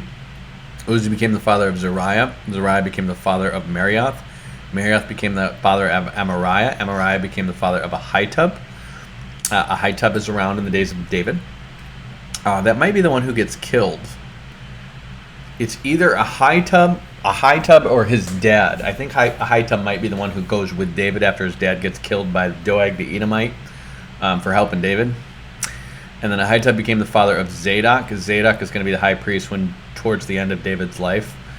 Ahimaaz became the father of Azariah. Azariah became the father of Johanan. Johanan became the father of Azariah, and it was he who served as priest in the house which Solomon built in Jerusalem. So somehow, a substantial amount of time has gone down, but by the time Jerusalem is built. But this is probably the first priest that's there once the house of the temple is built. Now Azariah became the father of Amariah, and Amariah became the father of Ahitub. Ahitub became the father of Zadok. This is Zadok the second. Zadok became the father of Shallum. So Zadok the second, is actually going to have a daughter that marries into the line of David. There's going to be that whole thing going on with the drama with the back and forth killings of the kings and the priests. And Shallum became the father of Hilkiah. Hilkiah became the father of Azariah. Azariah became the father of Sariah. Sariah became the father of Jehozadak. And Jehozadak went along when the Lord carried Judah and Jerusalem away into exile by Nebuchadnezzar. So this is the later exile, when they're all done, when the city's getting destroyed. Jehozadak's the last priest. So there's the entire line of priests from Aaron until the exile. Which, let's see how many we have here. We have Aaron, Eleazar, Phinehas 1, 2, 3, Abishua, Buki, Uzi 4, 5, 6, Zerai, Marioth, Amariah, Ahitub 10 until you get to David. And then we have Zadok, Ahimaaz, Azariah, Johan 4, Johanan, Azariah, Amariah, Ahitub 8, Zadok, Shallum, Hilkiah, Azariah, 12. Azariah, Sariah, Jehozadak, 15. 25 priests for that whole era. Sons of Levi were Gershom, Kohath, and Merari. Again, these are the names of the son of Gershom, Libni and Shimei. The sons of Kohath were Amram, Izahar, Hebron, and Uziel. The sons of Merari were Mali and Mushi. And these are the families of the Levites according to their fathers' households. Of Gershom, Libni his son, Jahath his son, Zibnah his son, Joah his son, Iddo his son, Zerah his son, Jerathiah his son. The sons of Kohath were Aminadab and his son, Korah his son, Asir his son. So this is Korah who's going to try to rebel. But Korah is going to, even though he's going to try to rebel and he dies, whoever gets away from his tent survives. And one of the sons that survive is this Elkanah. And Elkanah is going to be the descendant who has Samuel for a kid. Ebiasaph his son, Asir his son, Tahath his son, Uriel his son, Uzziah his son, Shaul his son. The sons of Elkanah were... Oh, I'm sorry. This is where you know this. There's different scribes and they're not all keeping track of the things this way. I've actually looked this up. These guys, Elkanah his son, Ebiasaph his son, and Asir his son, they're listed as 3 brothers. So when you see the sons of Konath, Korah his son, and then you see the sons of Elkanah his son, what you have is Asir, Elkanah, Ebiasaph, and Asir are all sons of, I believe they're all sons of Korah, or sons of Elkanah. I forget how this works out, but the point is they're brothers, not sons. Then he says Tahath his son, Uriel his son. I think it's these 4: Ebiasaph, Asir, Tahath, Uriel, Uzziah his son, and Shaul his son. Anyways, it says the sons of Elkanah were Amasai and Ahimoth. As for Elkanah, the sons of Elkanah were Zophai and Nahath his son, and Eliab his son, and Jehoram his son, and Elkanah his son. And it's this Elkanah who has as his wife Samuel's mom. The sons of Samuel were Joel the firstborn and Abijah the second. So these are the sons of Samuel, the priest, the prophet. He's not a priest, he's a prophet.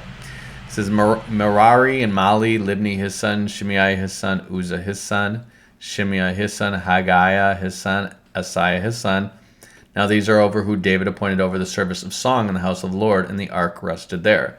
So it's actually descendants of Samuel among the sons of Korah. When you hear about the sons of Korah in the Psalms, you want to understand, I think it's Joel is one of them. But the sons of Korah are actually descended from Samuel the prophet. They ministered with song before the tabernacle and the tent of meeting until Solomon built the house of the Lord in Jerusalem, and they served their office according to their order. So remember, David sets up these musicians, but there's no temple. They're doing this before the Ark of the Covenant that's in the tabernacle. And then it says, these are those who served with their sons from the sons of the Kohathites were Heman the singer and Joel the son of Samuel. So there you go. The son of Elkanah, the son of Jehoram, the son of Eliel, the son of Toah, the son of Zuph, the son of Elkanah, the son of Mahad, the son of Amasai, the son of Elkanah, the son of Joel, the son of Azariah, the son of Zephaniah, the son of Tahath, the son of Asir, the son of Ebiasaph, the son of Korah, the son of Izhar, the son of Johath, the son of Levi, the son of Israel. Heman's brother Asaph stood up at his right hand, even Asaph, the son of Berechiah, the son of Shemaiah. So if you remember the Psalms that are written by Asaph, that is going to be, so we have Asaph and Joel are 2 brothers that are descended from Samuel that go all the way back to Korah. So Korah gets killed, but his sons who get away from his tent, they survive and they produce Samuel, and then they're going to produce Asaph, the prophet. He's a descendant of Samuel. And then Joel, who's going to be apparently like the lead singer of these singers. And these guys are singing this. So when you have the other psalms that are written, you want to look at these things. When one of these days we'll just go over all the psalms. But you're going to look at these psalms that are the sons of Korah and the Psalm of Asaph. Remember Psalm 83, which is about this war that's going to happen that's leading up into the Gog-Magog war. which is really going on right now with Israel kicking all its enemies' butts. That's a song of Asaph the seer. Okay, he's a prophet, and he's descended from Samuel. And if Joel's the son of Samuel, then you have Heman's brother Asaph. Ethan the Ezrahite and Heman.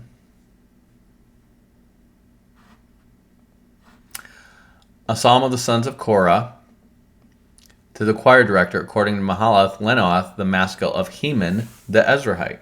Okay? Now, Ethan the Ezrahite and Heman and Calcol of Darda, these were the people that Solomon was known for being even wiser than them. Okay?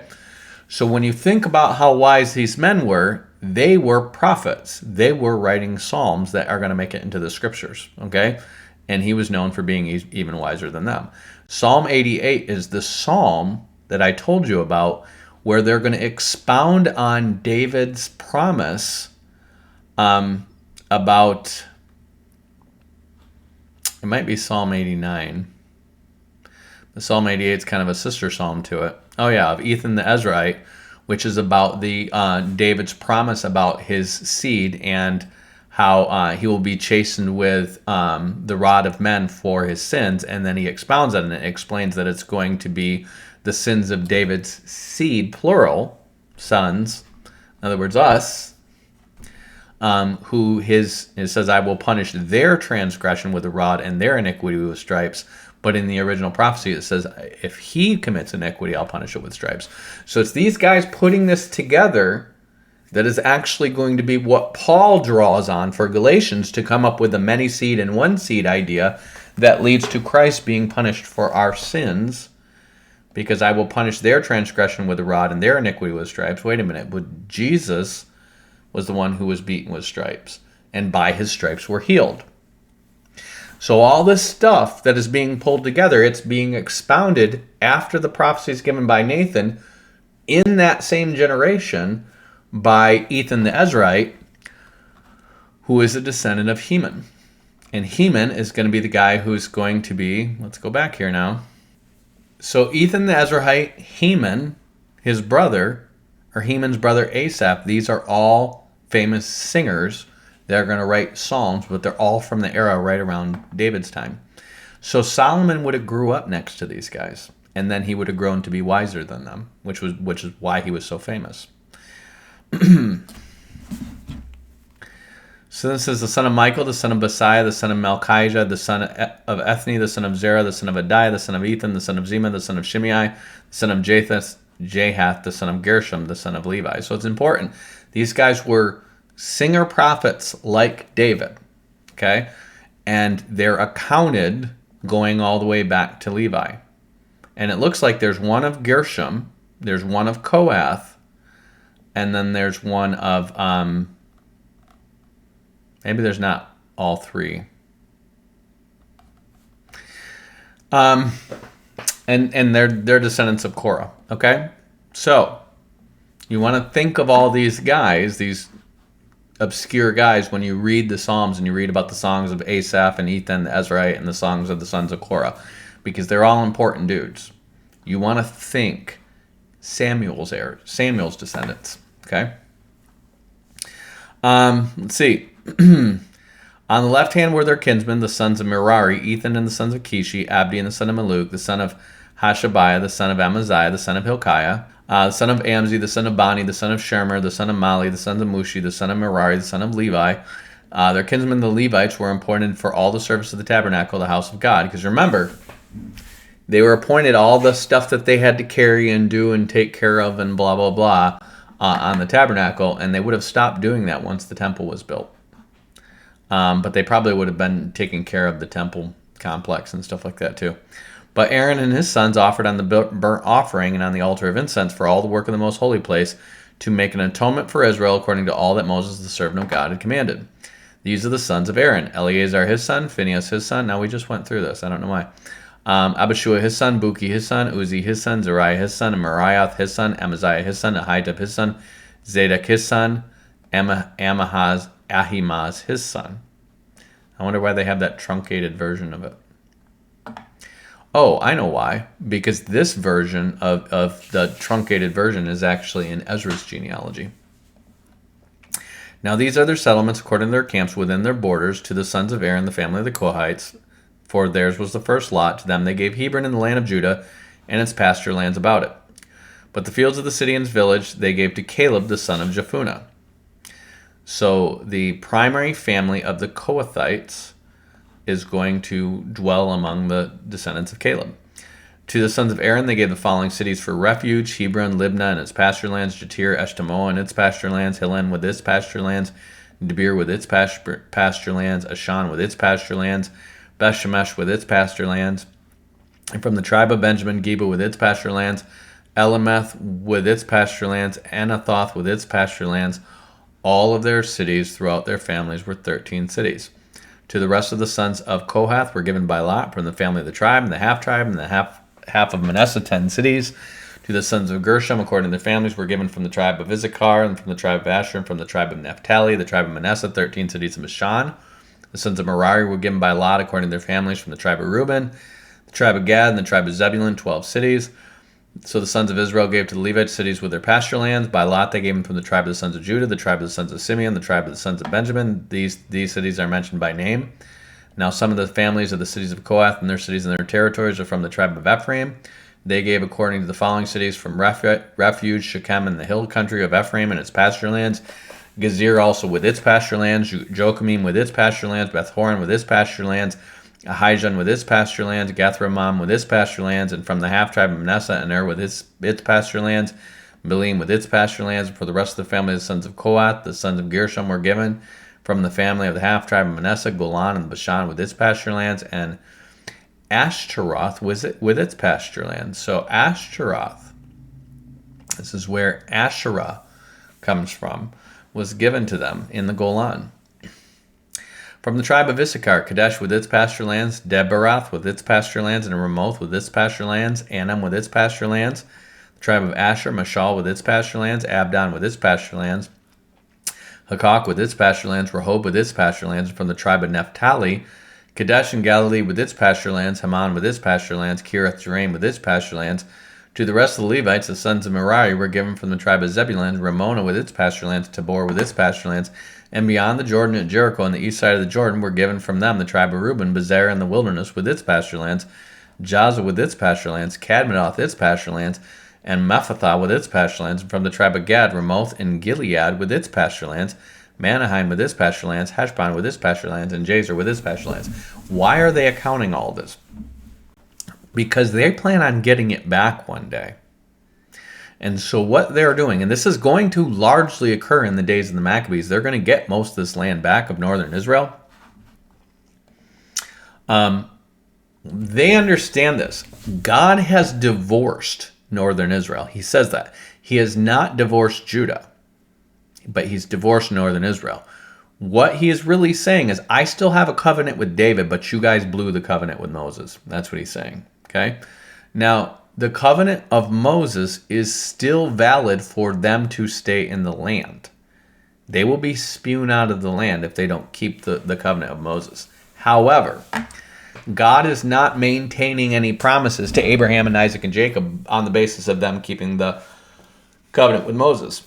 He is maintaining his covenant promises to Abraham, Isaac, and Jacob through the line of David and the promises to him.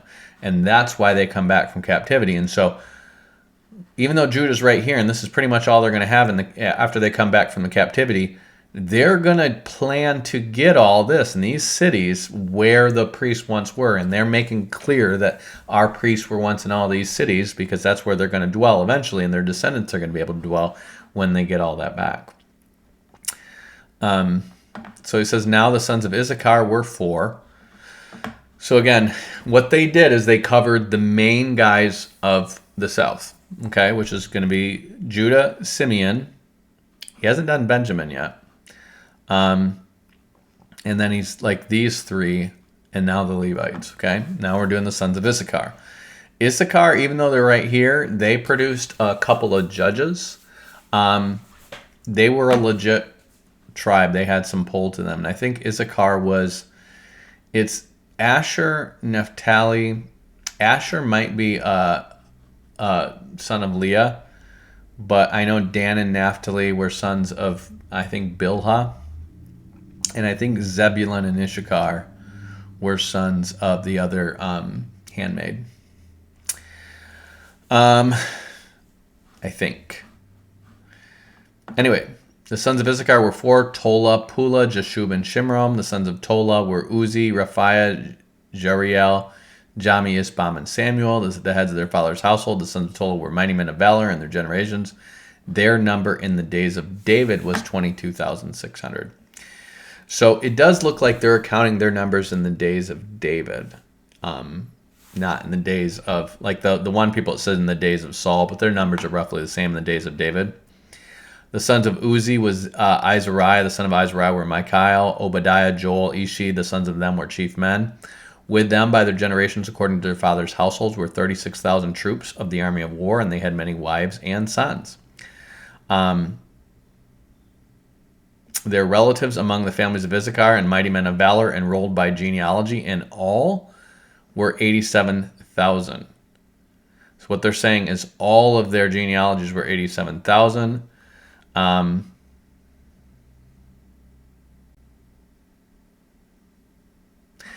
essentially you have the sons of Uzi. It's saying 36,000 here. The sons of Tola alone. So it's just the sons of Tola are 22,600.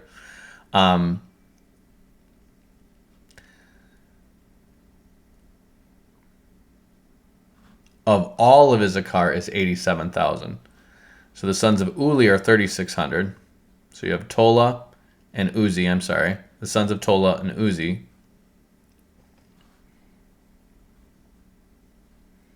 36,000, but the total is 87,000. So they still have really good numbers. These guys' numbers have been dwindled, but Issachar is a pretty powerful house by the time of David. The sons of Benjamin were Bela, Becher, and Jediel. The sons of Bela were 5: Esmon, Uziel, Jeremiah, and Eri, and they were heads of their father's household, mighty men of valor, and were 22,034 enrolled by genealogy. The sons of Becher were Zemariah, Joash, Eleazar, Elionai, Omri, Jeremoth, Abijah, Anathoth, and Elameth. These are the sons of Becher. They were enrolled by genealogy according to their generations. The heads of their father's households, 20,200 mighty men of valor.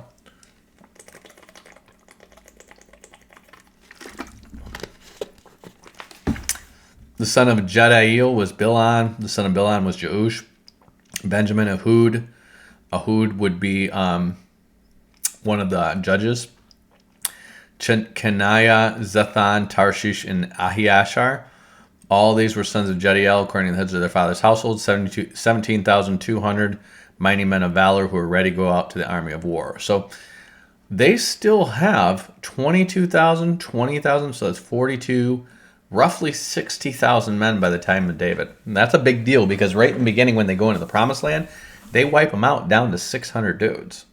So those 600 dudes, by the time you get to David, that is 400 years later. It's not like some small amount of time. But those 600 dudes grow to 60,000. They have 100x'd their numbers over the course of about 350 years, we'll say. Shupim and Hupim were the sons of Ir. Hushim was the son of Ahur, the sons of Naphtali.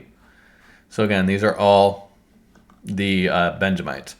The sons of Naphtali were Jaziel, Guni, Jezer, Shalom. The sons of Bilhah. The sons of Manasseh were Azriel and his Arabian concubine bore Machir, the father of Gilead.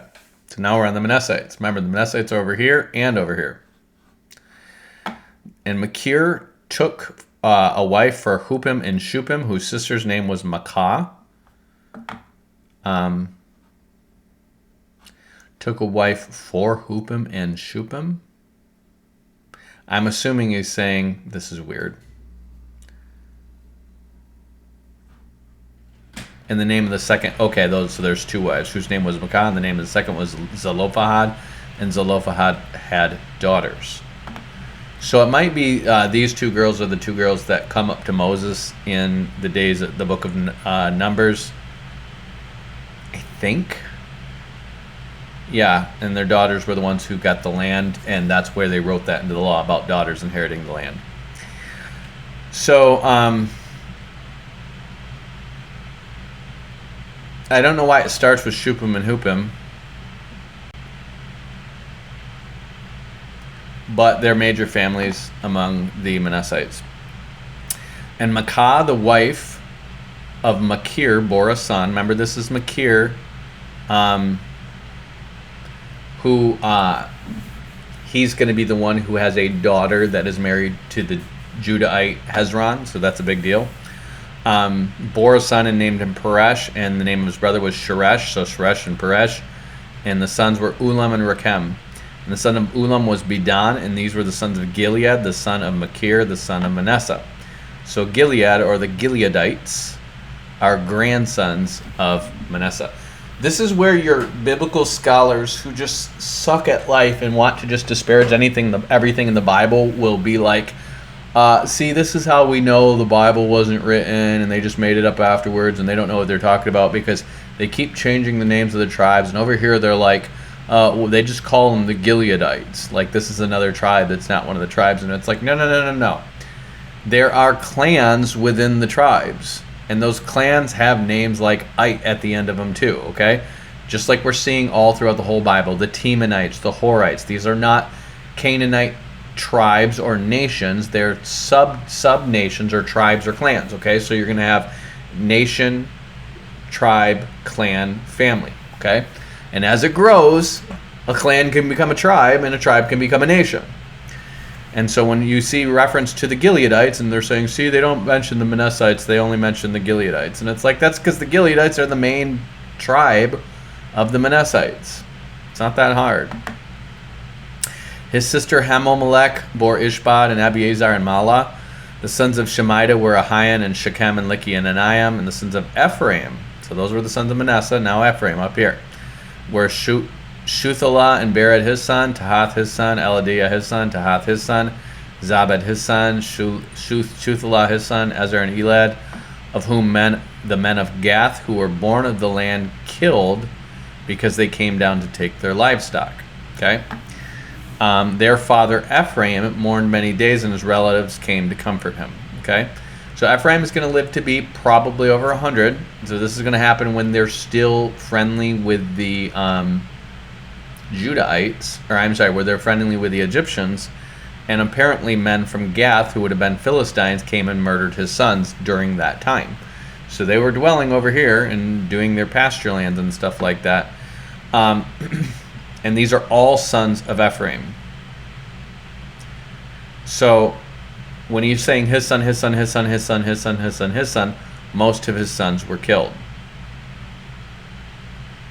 So you see Shulith of the Bechir of the family of the Bechirites and Tahan of the family of Tahanites. So in Numbers,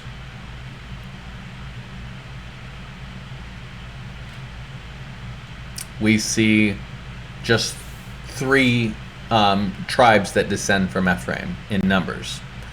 But there's actually way more sons that Ephraim has, but a bunch of his sons got killed by Philistines. Because they came down to take their livestock. And their father Ephraim mourned many days, and relatives came to comfort him. And then he went into his wife, and she conceived and bore a son, named him Beriah, because of the misfortune that came upon his house. So apparently, you have the Shulahites, Becher and Tehran. His daughter was Shira, who built the tower in Upper Beth Horon, and also Uz and Shira. And Rapha and his son, along with Bresheph, Tintela his son, Tahan his son, Ladan his son, Ammihud his son, Elishama his son, Nun his son, and Joshua his son. So this is Joshua, the son of Nun, Caleb's friend. So he is the son of that later son of Ephraim after his other sons have died. Remember, Ephraim is already born by the time the Jews come into Egypt. He would have been probably a teenager by the time Jacob dies. And Joshua is going to be his son, or his descendant. Their possessions and settlements were Bethel and its towns, so down here, to the east of Niran, and Gezer with its towns, and Shechem with its towns, and Aiah with its towns, and along the borders of the sons of Manasseh, Bethshem with its towns, Tanakh with his towns, Megiddo with his towns, Dor with his towns. In this lived the sons of Joseph, the son of Israel.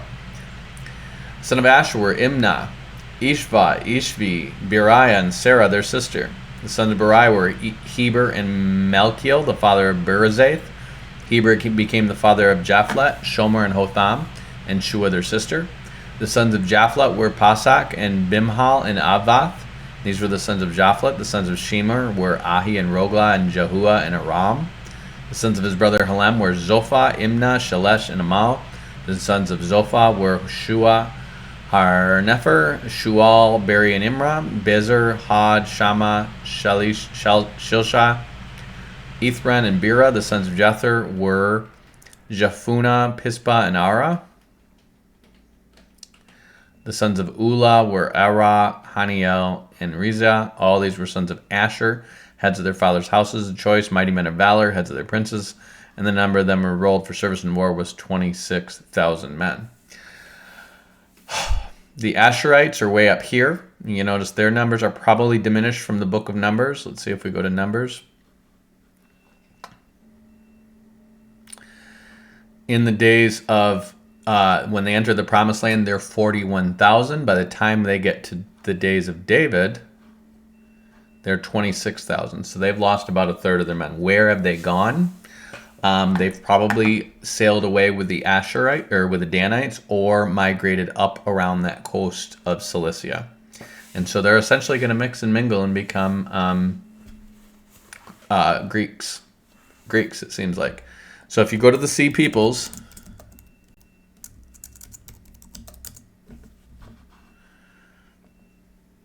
and you look at the names of these guys, the Shurden most people believe are Sardinians, and they may be right.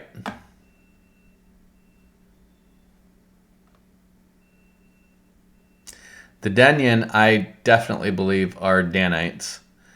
Tijeker, I believe, are Tyre. Shurden could be Sardinians. But the Peliset are the Philistines. The Weshesh might be the Asherites.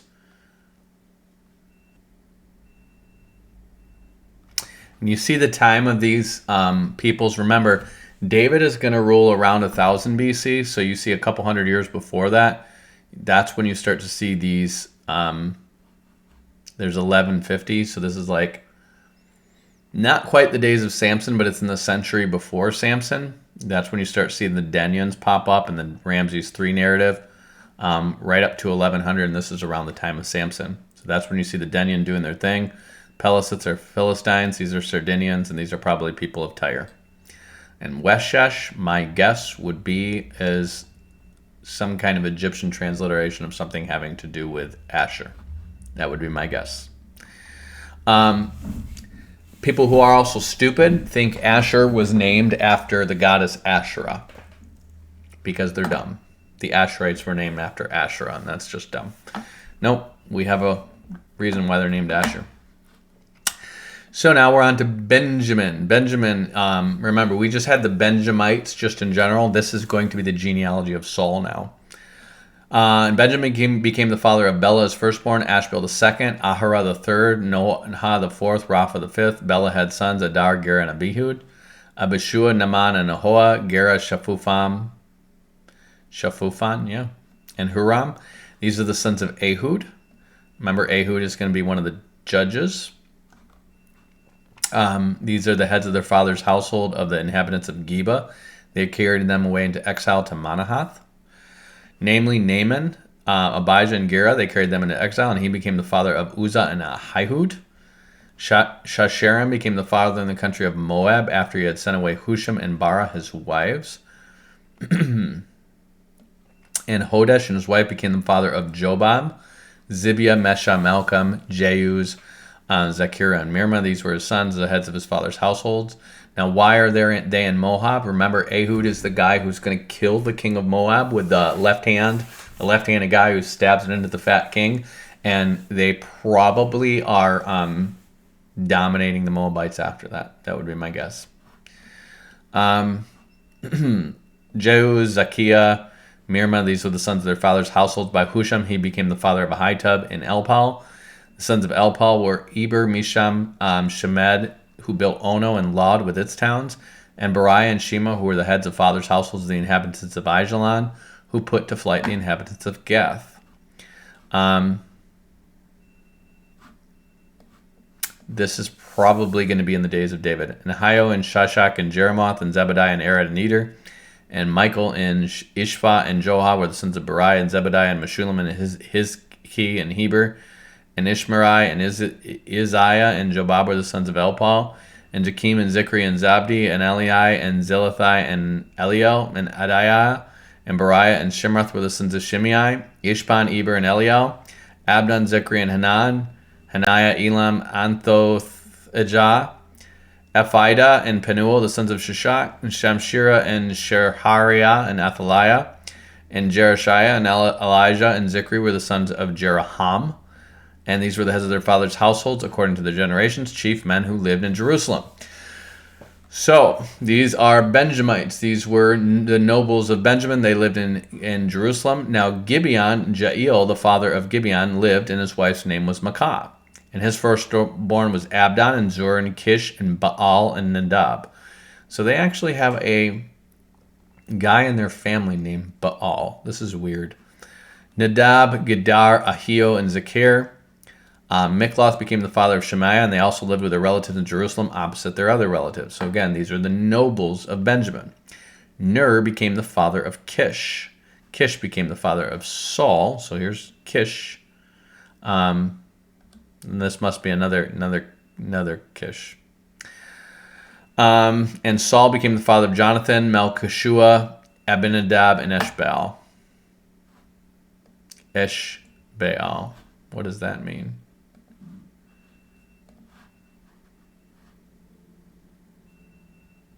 Meribal means quarreler of Baal. That's the son of...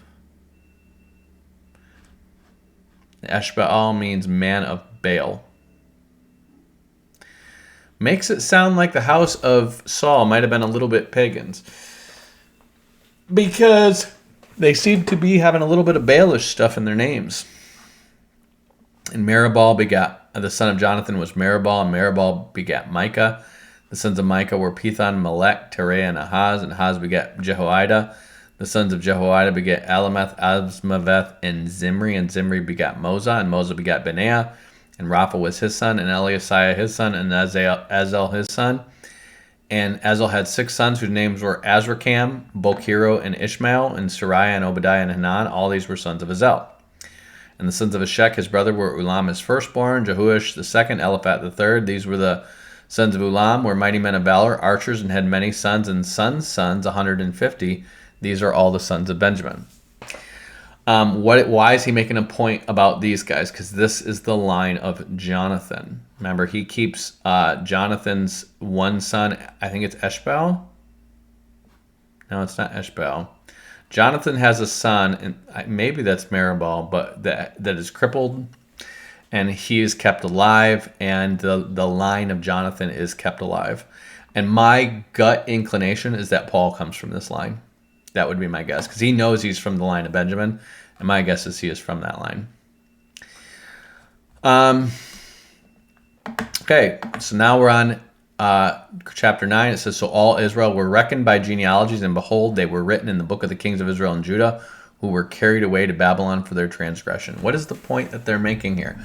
All of these genealogies, and I know you guys are just like, I love listening to you talk about endless genealogies and little points of information that nobody cares about. I care about them. God obviously cared about them. But the point is these are the genealogies of all of those who were carried to Babylon. So when you see all these people from all these different tribes of Jerusalem, or all these different tribes of Israel, they are all among the people who are carried to Babylon. This is where they came from. So you read about this in the book of Kings. When they start going apostate, a bunch of people move from those cities to Judah, and then when northern Israel gets sacked by Assyria, a bunch more move to Judah and Jerusalem, and so it really expands during that time. And then the more righteous among them and the more noble among them, and the people with skills, technical skills, job skills, scribal skills and stuff like that, they get taken away in that last generation to Babylon. And then at the very end, when the city is sacked, that last remnant gets taken to Babylon. So the point is it's representing most of the tribes of Israel. There are people of most of the 12 tribes of Israel represented. So when people say these are the 10 lost tribes or whatever, no. Those aren't the 10 lost tribes. There's also some people that were carried away by the Assyrians who are still kept track of, which is why you have like the Reubenites who are carried over to these places. Okay, and the point is these people are all coming back now. And they can all track their genealogies back to these records here, okay? And the only people who aren't represented at all are the Danites and the Zebulonites. There's no Danites and there's no Zebulonites represented. Now, when you look at Zebulon, they're smushed here between Asher and Issachar and Naphtali and Manasseh, and probably most of them married out. That would be my guess. This was their original allotment when they went into the land, but over the centuries, you see how they just got one city here? They don't have a very big territory, and they probably mingle with all the people around them, and they just kind of aren't represented anymore. The Danites are a different story because they start out down here, and they still have like 45,000 guys in the days of David, but there's nobody left. This is important. Because you have Danites that move up here to Dan, and we know about the Danites who go up and mingle among the Greeks and take over all this stuff here. But even in the days of David, you still have like 47,000 Danites from these people down here that are still loyal to David. And out of all those, none are left. There's something up with the Danites. The Danites are cursed. And my suspicion, there's a couple of different stories that go on. We know these Danites move away. We also know that in the days of Rehoboam, this is something that is held among Danites who went to live among the Ethiopians. In the days of Rehoboam, when northern Israel is divided, you have Danites up here who are loyal to Jeroboam, and you have Danites down here who are loyal to Rehoboam. And because they didn't want to be in a civil war where they ended up fighting other Danites, these ones down here are going to move to Ethiopia. And they're going to start up a serpent cult there. So if you look at Danites,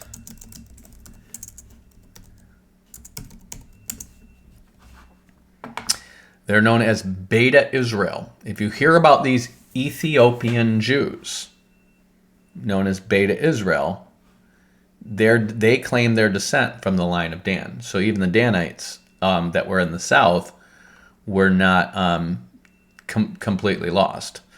It says they migrated south along with the members of the tribe of Gad, Asher, and Naphtali into the kingdom of Cush, now Ethiopia and Sudan, during the destruction of the first temple. So you have some down there. You have others that said they went during that period of Rehoboam. So there were already Danites there.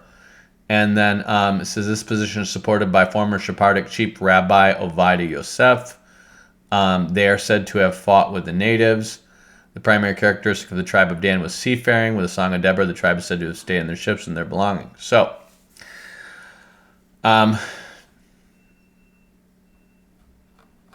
that's their claim. That's the claim of these Ethiopian Jews. And there are Ethiopian Jews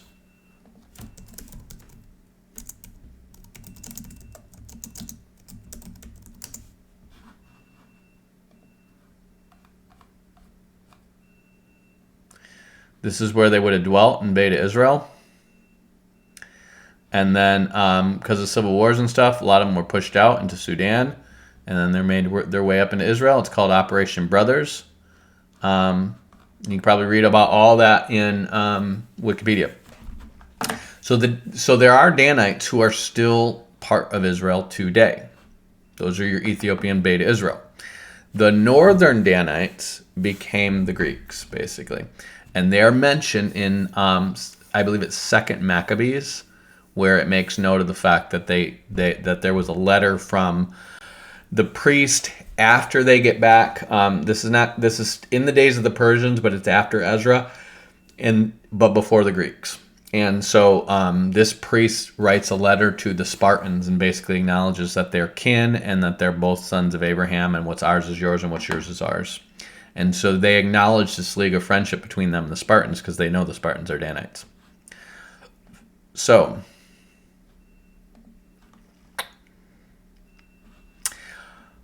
all Israel were reckoned by their genealogies, and behold, they are written in the book of the kings of Israel and Judah, and they were carried away to Babylon for their transgression. Now the first inhabitants that dwelt in their possessions in their cities were the Israelites, the priests, the Levites, and the Nethinims. The Nethinims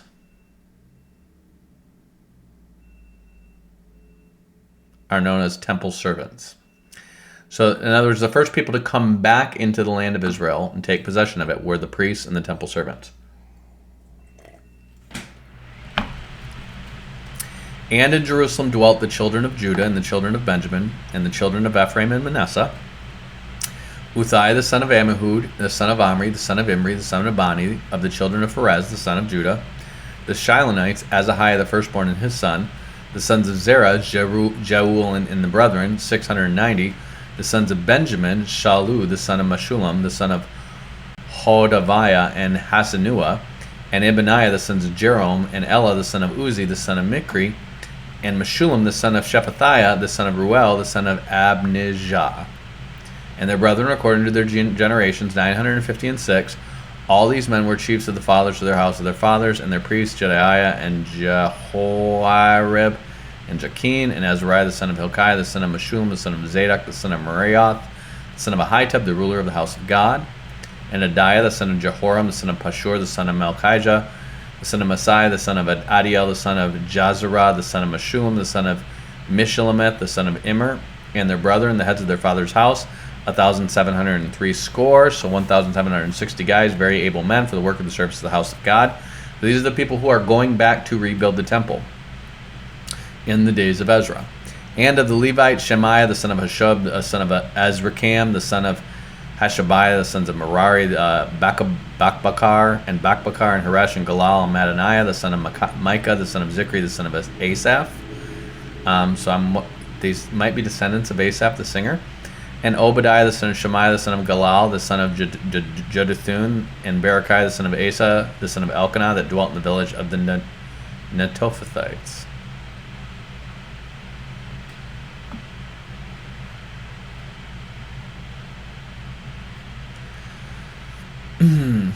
And the porters were Shalom and Akub and Telmon and Ahiman, and their brother Shalom was the chief. So the porters, I believe, are people who are hauling stuff. They're basically like truckers. And hitherto awaited the king's gate eastward, and they were porters in the companies of the children of Levi. And Shalom, the son of Korah, the son of Abiasaph, the son of Korah, and his brethren in the house of his father the Korhites, were over the work of the service, keepers of the gates of the tabernacle, and their fathers, being over the host of the Lord, were keepers of the entry.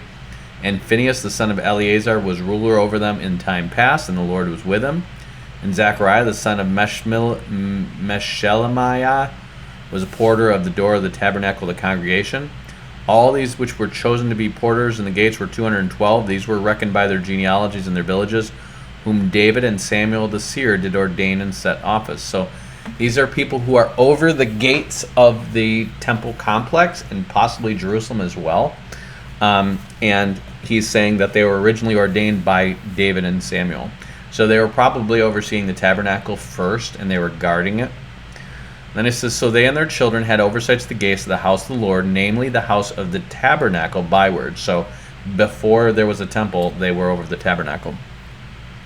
In the four quarters were the porters, north, in the east, the west, and the south, and their brethren which were in their villages were to come after 7 days from time to time with them. For these Levites, the four chief porters, were in their set office, and were over the chambers and the treasuries of the house of God, and they lodged round about in the house of God, because their charge was upon them, and the opening thereof every morning pertained to them. And certain of them had charge of the ministering vessels, that they should bring them out by tale. And some of them were appointed to oversee the vessels and all the instruments of the sanctuary, and the fine flour, and the wine, and the oil, and the frankincense, and the spices. So what are these guys doing there? Remember how you have a temple guard in the days of Jesus, okay? These guys have all these gold vessels and stuff like that they got back from Babylon when they went back. And then they're also collecting all this food for the temple offerings and stuff like that. They need to keep guards there at night so that stuff doesn't get stolen. And that's what these guys are doing. And some of the sons of the priests made ointment of the spices, and Matthiah, one of the Levites, who was the firstborn of Shallum the Korite, had the set office over the things that were made in the pans. And the other of their brethren, the sons of Kohathite, were over the showbread to prepare it every Sabbath.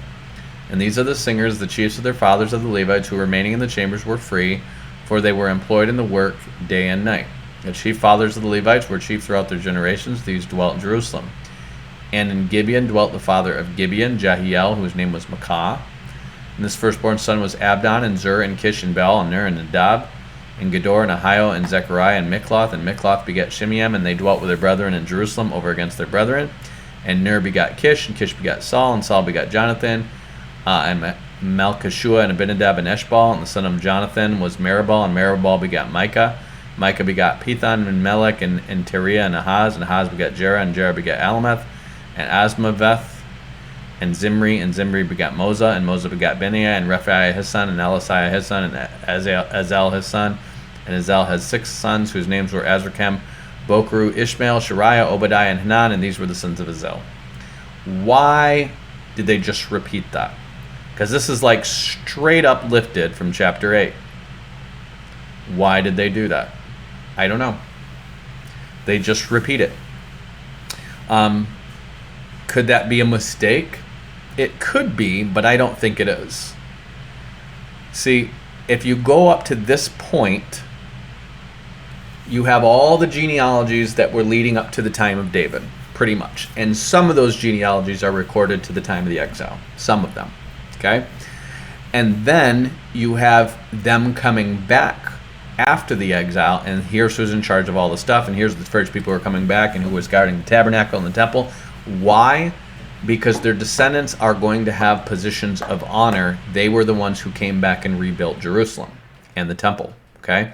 So they're going to have positions of honor, and they're going to be involved in keeping the temple and stuff like that for centuries to come, okay? And what I think this is now is a break, and he's going to go back, because they do repeat genealogies a little bit here and there, but they repeat the whole genealogy, and the reason is because this is taking you right to the fall of the house of Saul. And so that's why they repeat the genealogy there, because they're going to talk about how the house of Saul falls, but that's the people who are left over from the house of Saul, and then how the house of David takes over after that. So we're going to read this, and then we're going to call it a wrap, and then we'll pick up the next time with the beginning of the house of David. So he says, "Now the Philistines fought against Israel, and the men of Israel fled from before the Philistines and fell down slain at Mount Gilboa. And the Philistines followed hard after Saul and his sons. And the Philistines slew Jonathan and Abinadab and Malchishua, the sons of Saul. And the battle went sore against Saul, and the archers hit him, and he was wounded of the archers. And Saul said to his armor bearer, Draw thy sword and thrust me through therewith, lest these uncircumcised come and abuse me. But his armor bearer would not, for he was sore afraid. And Saul took a sword and fell upon it. And when his armor bearer Saul was dead, he fell likewise on the sword and died. And Saul fell, and his 3 sons, and all of his house died together. When all the men of Israel were in the valley, saw that they fled, and that Saul and his sons were dead, they forsook their cities and fled, and the Philistines came and dwelt in them. And it came to pass on the morrow, when the Philistines came to strip the slain, they found Saul and his sons fallen in Mount Gilboa. When they stripped him, they took his head and his armor, and sent it to the land of the Philistines round about, to carry tidings unto their idols and to the people. And they put his armor in the house of their gods, and fastened his head on the temple of Dagon." Not cool. "And when all Jabesh Gilead heard all that the Philistines had done to Saul, they arose, all the valiant men, and took away the body of Saul and the bodies of his sons, and brought them to Jabesh, and buried their bones under the oak of Jabesh, and fasted 7 days." So this is how brave these guys from Jabesh Gilead are. They went deep after everybody fled. Typically what it meant is they would flee to the other side of the river from all these cities that they're dwelling in here. And the people of Jabesh Gilead heard what went down, and they went all the way into the land of the Philistines, and got Saul's body back, and brought it back, and buried it, and fasted 7 days. That's noble.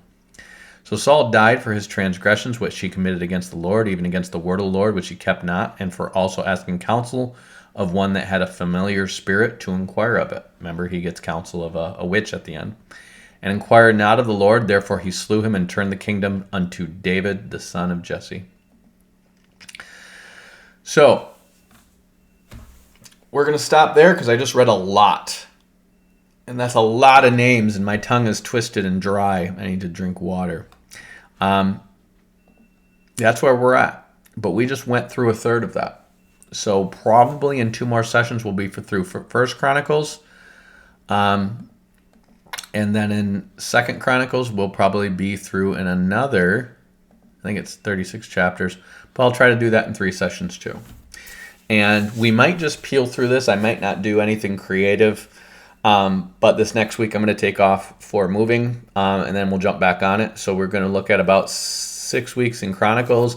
There's not any prophets we really need to intersperse except for Daniel and Ezekiel, and that's going to be toward the very end. That's probably going to be, honestly, it's going to be right here.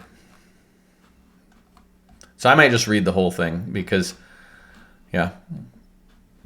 So after that, we'll jump into Ezekiel and Daniel, and we're going to be all about eschatology, you guys, because Ezekiel and Daniel is all about eschatology. And then we'll just have Ezra, Esther, and Nehemiah, because Esther's like halfway through Ezra, and then Malachi. And then we're going to, in the context of reading Zechariah, we're going to read, or Ezra, we're going to read Zechariah and Haggai. And I would guess over the next, probably not 90 days, but probably the next 6 months, we'll have finished up the Old Testament. And so by the time we get into the new year, we'll probably be going through the New Testament, and my apostles' teaching is going to be the basis for that. I would really like if people would want to join me in studying that and would get copies of that, because it's, honestly, I love my Revelation book. I really like my Rightly Dividing book, but when I pick up my apostles' teaching, just knowing that it's my own like translation of the New Testament, and like I've looked at the New Testament again and again and again in all these translations, and I got to pick which words I used for each line and learn all this stuff from the early church fathers about, you know, when this stuff was written. I'm not putting it forward to replace your Bible. I think it's adequate enough to do that for the New Testament. I think that, but I just as a standard, I would say I would want a group of men doing it, not a single man, just because any man can err, and you're going to have less error if you have a group of men overseeing each other. You're also going to have institutionalization and people saying, we're all Calvinists, so let's put that Calvinist translation in there. And I tried to do my best with it, but I legitimately think it's a good translation. And that's what I'm going to be using. Certainly, if you guys are following along, you can use whatever Bible you want. Yeah, by New Year's, hopefully we'll be getting into that. And I'm going to be, once I moved into my house and hopefully get a couple Airbnb rooms humming, then I'm going to be really plowing on Serpent by the Way research. And that's going to be most of my next year. And hopefully by this time next year, Serpent by the Way will be released. Hopefully. That's my plan. And then we're moving on to my book called The House of God that I'm going to be writing, which is going to be all about what Christendom calls the Trinity, but the Godhead, the triune Godhead, with all the different types and metaphors and all that stuff about the tabernacle and the family unit and all that stuff put into it, packaged. And I don't think it's going to be a big book, maybe like 100-page book, but I think it's going to have some meat on the bones. So that'll be the following year. And God willing, I'm probably going to be here in Arizona about, I think 4 years. And then I think God's going to move me somewhere. So we'll see what God does between now and then. Still working on this research and writing for this deliverance ministry stuff. And I'm covering a lot of stuff. Like I just listened to this big, long series yesterday by Alyssa Childers on demonology and casting out demons. And she comes from basically like an NAR Branham influence background. And she's doing a pendulum swing towards like cessationist Baptist reform kind of thinking, in terms of like Christians can't have a demon, and so therefore we don't do any kind of casting out demons or binding demons or deliverance ministry in the church. That's how they think. and they think, you won't have problems with demons if you just ignore them. That's what they say. And it's like, that's just not true. It's just not true. I'm sorry, but like, my church surveyed its people, and 75% of them are on anxiety meds. You can't tell me that's natural. That's not natural. That's demonic. And when people aren't taught how demons work and how they are to resist and how they are to counsel themselves against the lies that the demons are telling, and how they are to speak those lies or speak those truths against those lies out loud and command the demons to flee, that's something we do. Sometimes Satan is pestering you with a lie, and you have to refute him with the truth, just like Jesus did when Satan was tempting him in the wilderness. That's real stuff. And that is deliverance. When you're teaching people how to do that and praying over them and helping them fortify themselves, the devil can really get in someone's head and mess with them, even if they're a Christian. So anyways, there's a lot of stuff I'm studying because I want to get the whole breadth of what churches are thinking about that, and I'll probably be doing some videos to kind of present some of that stuff as I'm going. And then I'm going to try to do more eschatology and more serpent by the way stuff. So anyways, hope you guys are blessed by this teaching. I hope you have a great weekend. Batman out. Peace. Peace, I'm out. I'm Batman.